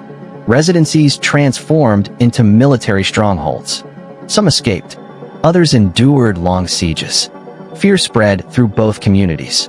Violence often strips away easy distinctions between soldier and civilian. Tragedies multiplied. On every side. Perhaps nowhere became more famous than Lucknow. The residency there endured a siege lasting months. Inside the walls, soldiers, civilians, women, and children lived under constant bombardment. Food dwindled. Disease spread. Buildings collapsed beneath artillery fire. Every day resembled the last. Waiting, repairing, enduring. Outside, rebel forces surrounded the compound. Neither side imagined the struggle would last so long. The siege created stories of remarkable courage. Doctors operating beneath cannon fire. women carrying ammunition through collapsing buildings, Indian servants remaining loyal to families despite immense personal risk, engineers tunneling beneath enemy positions. No conflict belongs entirely to one nation or one community. Human bravery appears wherever suffering becomes unavoidable. At the same time, darker stories unfolded. Massacres shocked both sides. The killings at Kanpur horrified Britain. British reprisals later horrified India. Entire villages suffered collective punishment. Executions multiplied. Anger fed revenge. Revenge inspired further anger. War rarely remains confined to battlefields. Once hatred gains momentum, it becomes frighteningly difficult to restrain. Back in London, newspapers filled with dramatic reports. Some exaggerated. Others remained painfully accurate. Readers followed events with mounting disbelief. How could the mighty East India Company face such widespread rebellion? Many had assumed India firmly under British control. Now maps and newspaper offices required constant updating. Telegraph messages arrived with alarming frequency. Each dispatch carried uncertainty. One of the company's greatest advantages soon became communication. The telegraph. Still relatively new. Still revolutionary. Officials transmitted urgent information across vast distances faster than ever before. Troops redirected. Supplies organized. Reinforcements requested. The very technology symbolizing imperial progress now helped preserve imperial power. The rebels, by contrast, relied largely upon traditional messengers. Brave. Determined. Much slower. Sometimes history turns upon logistics more than heroism. British reinforcements also began arriving by sea. Steamships shortened journeys dramatically. Experienced regiments landed in India. Loyal Sikh forces from Punjab joined company operations. Many Gurkha soldiers from Nepal fought alongside British commanders. This is important to remember. The uprising never united all of India. Some communities rebelled. Others remained loyal. Many simply tried to survive. History becomes misleading whenever it pretends millions of people acted with one mind. Gradually, the balance shifted. Delhi fell back into company hands after months of brutal fighting. Street by street, house by house, the old Mughal capital suffered terribly. Ancient neighborhoods lay in ruins. The Red Fort fell. Bahadur Shah too surrendered. The last Mughal emperor would soon leave Delhi forever. An empire founded more than 3 centuries earlier ended not with magnificent ceremony, but with exile. Lakshmibai continued fighting, mounted on horseback, leading troops personally. She died in battle in 1858. Even many British officers admired her courage. One later described her as among the bravest leaders of the rebellion. Respect occasionally survives even between enemies. By the middle of 1858, organized resistance gradually collapsed. Some leaders escaped. Others surrendered. Many died. The company had survived. But survival came at staggering cost. Cities devastated. Villages destroyed. Families divided. Trust shattered. The rebellion had changed everything, including the company itself. Because in London, politicians reached a simple conclusion. If a private corporation could nearly lose an entire empire, perhaps it should no longer govern one. Tonight, the smoke slowly clears above Delhi. The bugles have fallen silent. The Red Fort stands beneath the moon, older than every empire now claiming it. Its walls have watched Mughal emperors, Persian invaders, Maratha horsemen, company officials. Now they witness another ending. The East India Company has won the war. Yet in a deeper sense, it has already lost. For the merchants who once crossed oceans seeking pepper and silk will soon discover that their 2.5-century experiment in corporate empire is coming to its end. The British Crown is preparing to take control. The company that conquered kingdoms is about to be conquered by its own government. And that, perhaps, is history's most fitting irony of all. The end of the company and the birth of the British Raj. The dawn that follows a great storm often feels strangely peaceful. The wind has exhausted itself. Smoke hangs low over the land. Broken branches lie scattered where mighty trees once stood proudly. Birds, uncertain at first, cautiously begin singing again. Nature possesses an extraordinary ability to continue.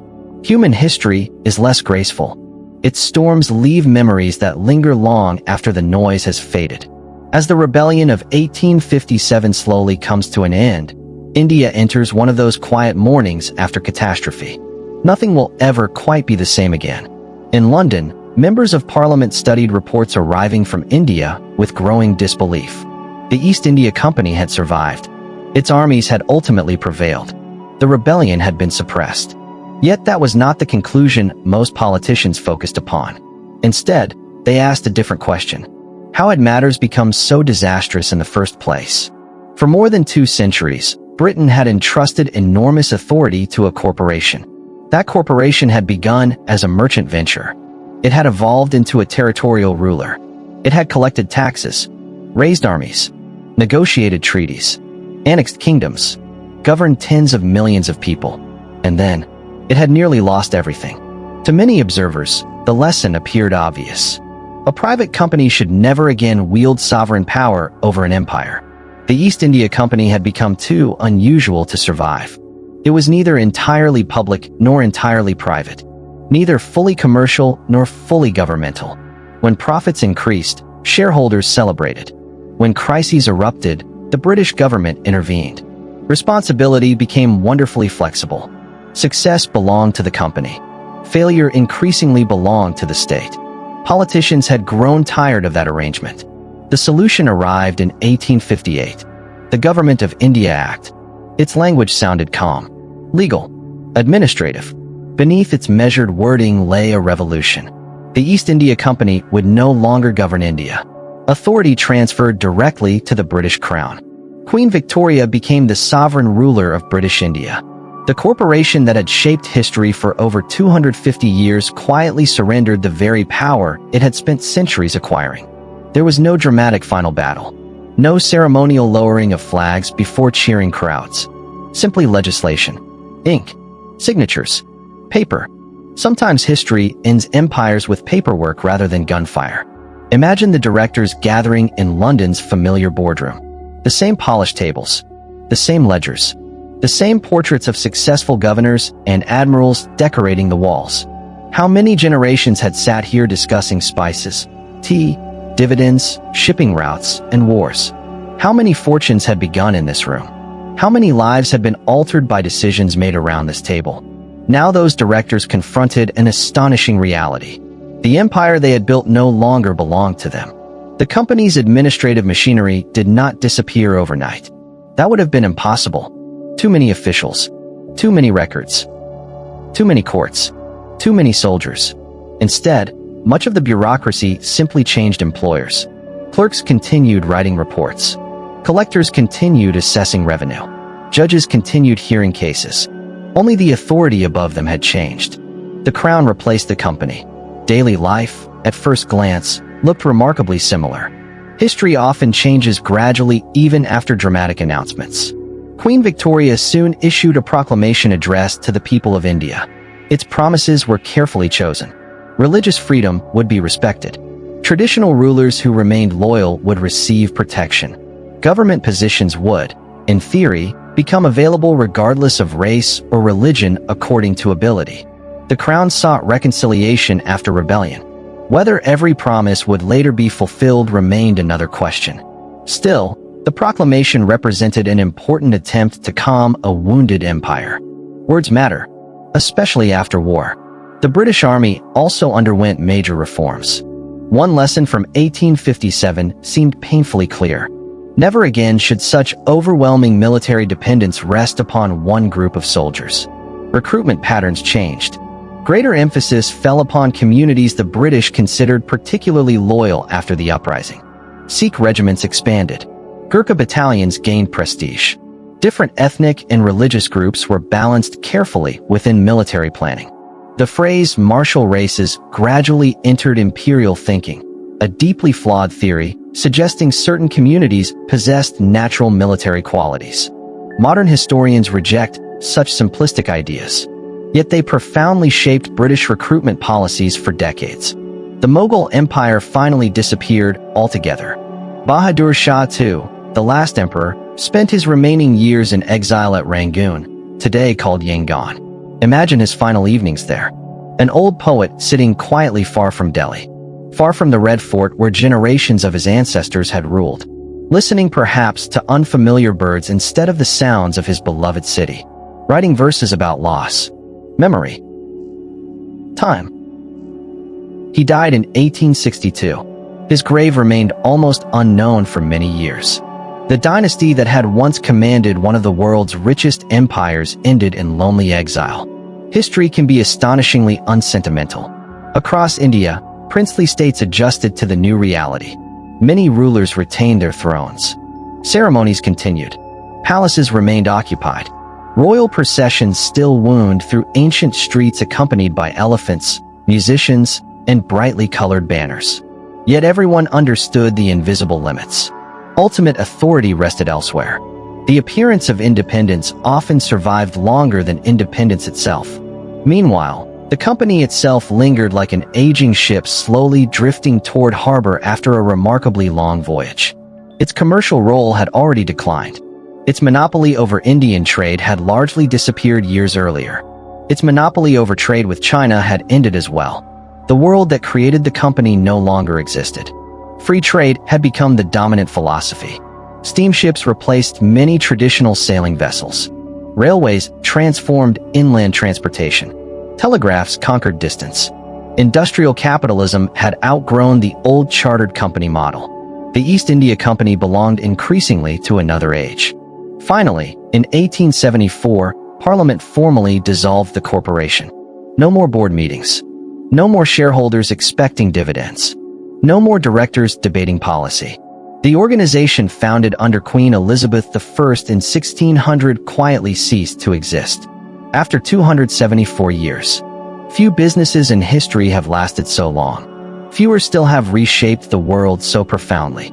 Yet endings rarely erase legacies. Walk through modern Calcutta, Mumbai, Chennai.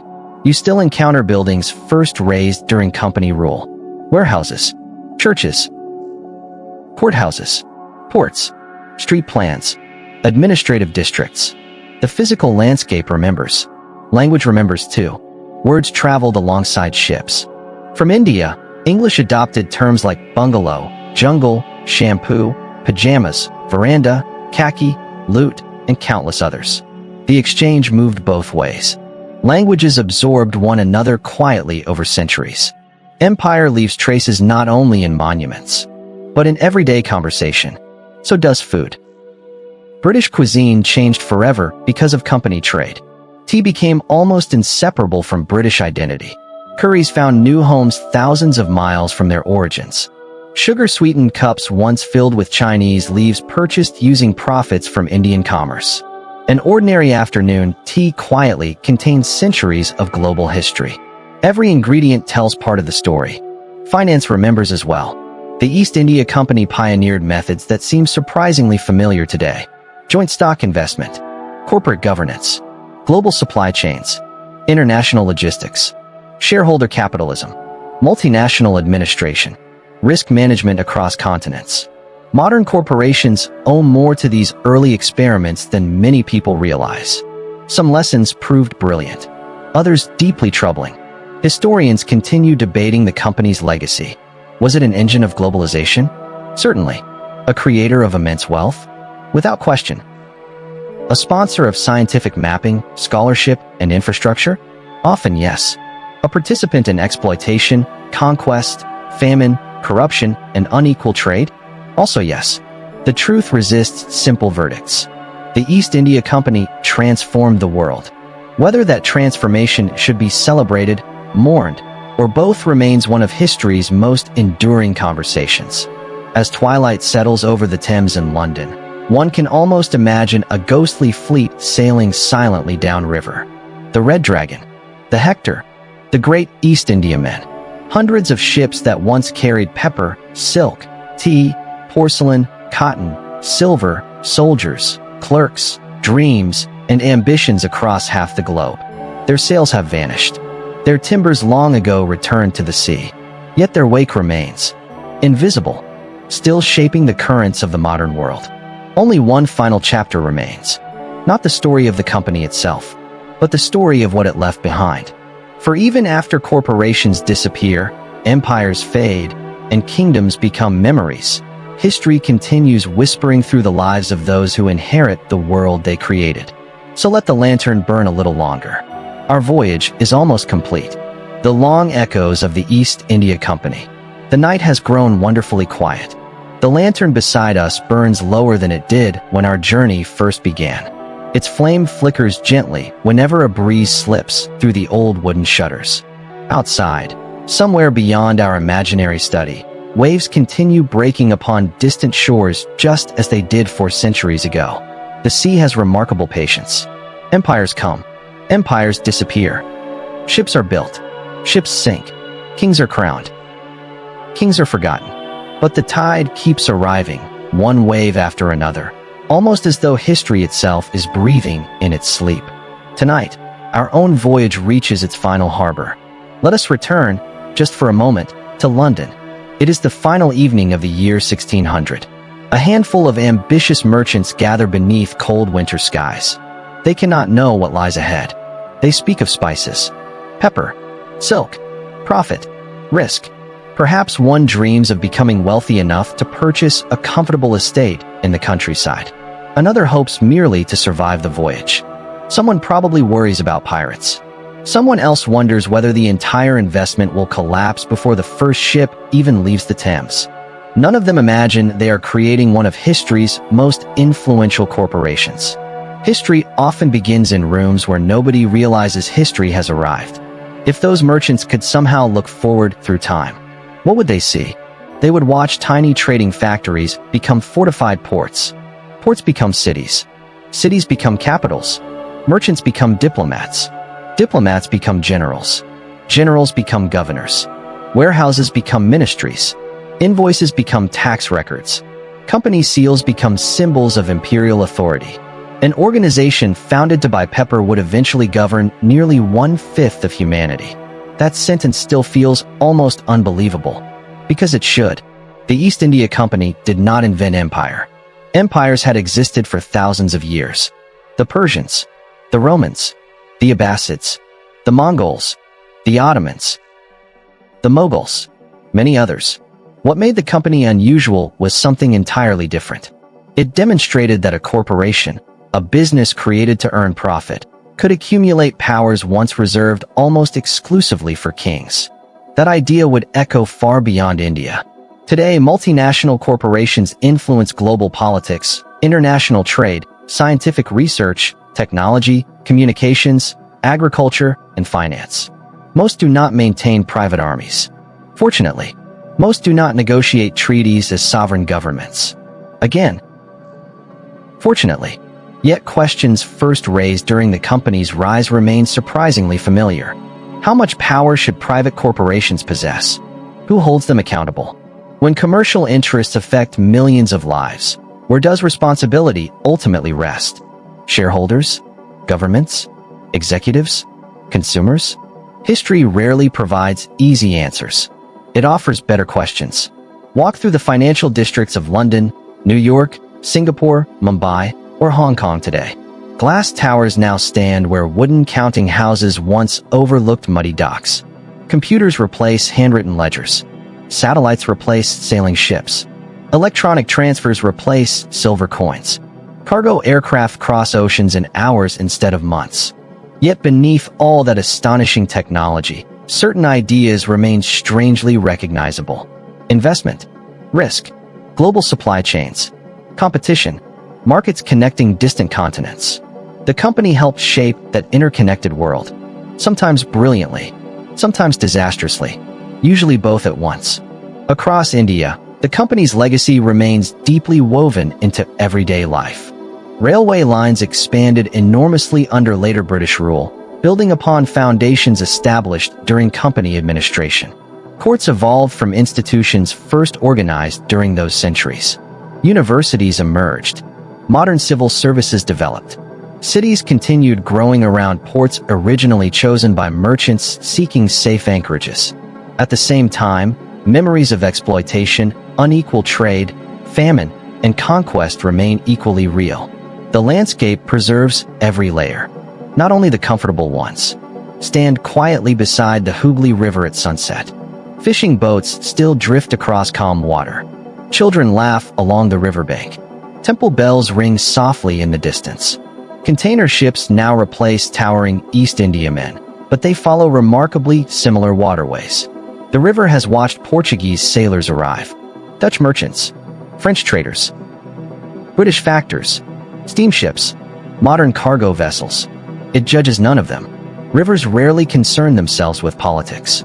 They simply remember. In Britain, afternoon tea still appears almost effortlessly. A kettle whistles. Steam curls upward. Milk is poured.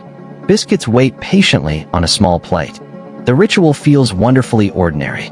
Yet hidden inside that ordinary moment are Chinese mountains where tea leaves once grew. Indian plantations that later transformed global production. Company auctions. Ocean crossings. Insurance contracts. Dockworkers unloading cargo. Sailors surviving storms around the Cape of Good Hope. A simple cup contains half the world. History often hides inside everyday habits. There are statues too. Some still stand proudly. Others have become subjects of debate. Robert Clive, Warren Hastings.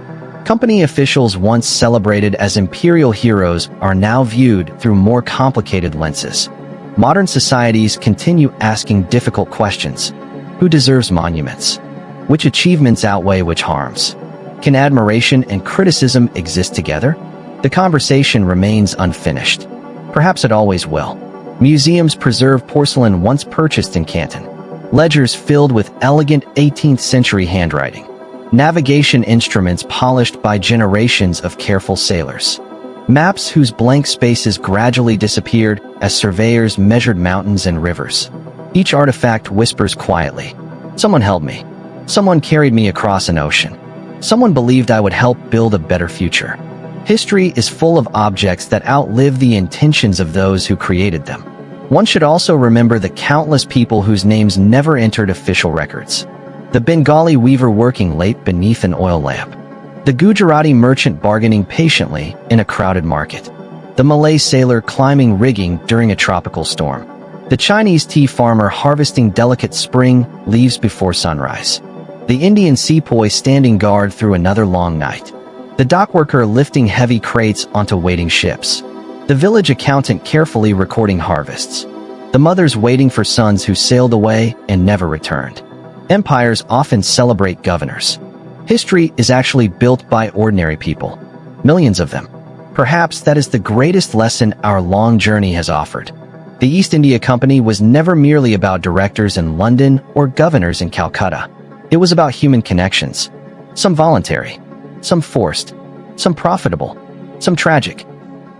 Across nearly 3 centuries, people who would never meet nevertheless shaped one another's lives. A drought in Bengal affected investors in London. Tea harvests in China influenced conversations in Edinburgh. Wars in Mysore altered textile production in Manchester. A rebellion in Meerut changed parliamentary debates beside the Thames. The world became smaller. Not always kinder, but undeniably more connected. And perhaps there is one final irony worth smiling at before sleep finally overtakes us. The company spent centuries trying to control uncertainty. It insured ships, measured coastlines, mapped rivers, counted taxes, recorded harvests, cataloged forests, surveyed mountains, calculated risks with astonishing precision. Yet the events that most transformed its history remained impossible to predict. A storm at sea, an ambitious young clerk named Robert Clive, a battlefield at Plassey, a failed monsoon, a rumor about rifle cartridges. History has always possessed a mischievous sense of humor. No ledger has ever been able to balance chance. Now our lantern burns very low. Its light reaches only the edges of the old maps spread across our desk.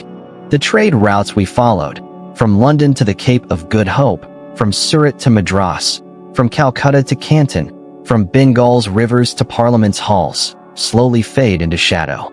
The merchants have gone home. The soldiers have laid down their muskets. The directors have closed their ledgers. The ships have lowered their sails. Outside, the tide continues its endless rhythm. Somewhere far away, another cargo vessel quietly crosses the Indian Ocean beneath the same stars that guided the company's captain centuries ago. The oceans remember every voyage. The winds remember every sail. And history, patient as the sea itself, continues carrying old stories toward new generations willing to pause, listen, and wonder how a handful of merchants chasing pepper came to reshape the world. So, if sleep has not already claimed you, let your thoughts drift gently with the tide. Imagine the lantern finally going dark. Imagine the harbor growing still. Imagine the last East Indiaman disappearing beyond the horizon until even its sails dissolve into the night. The sea remains. The stars remain.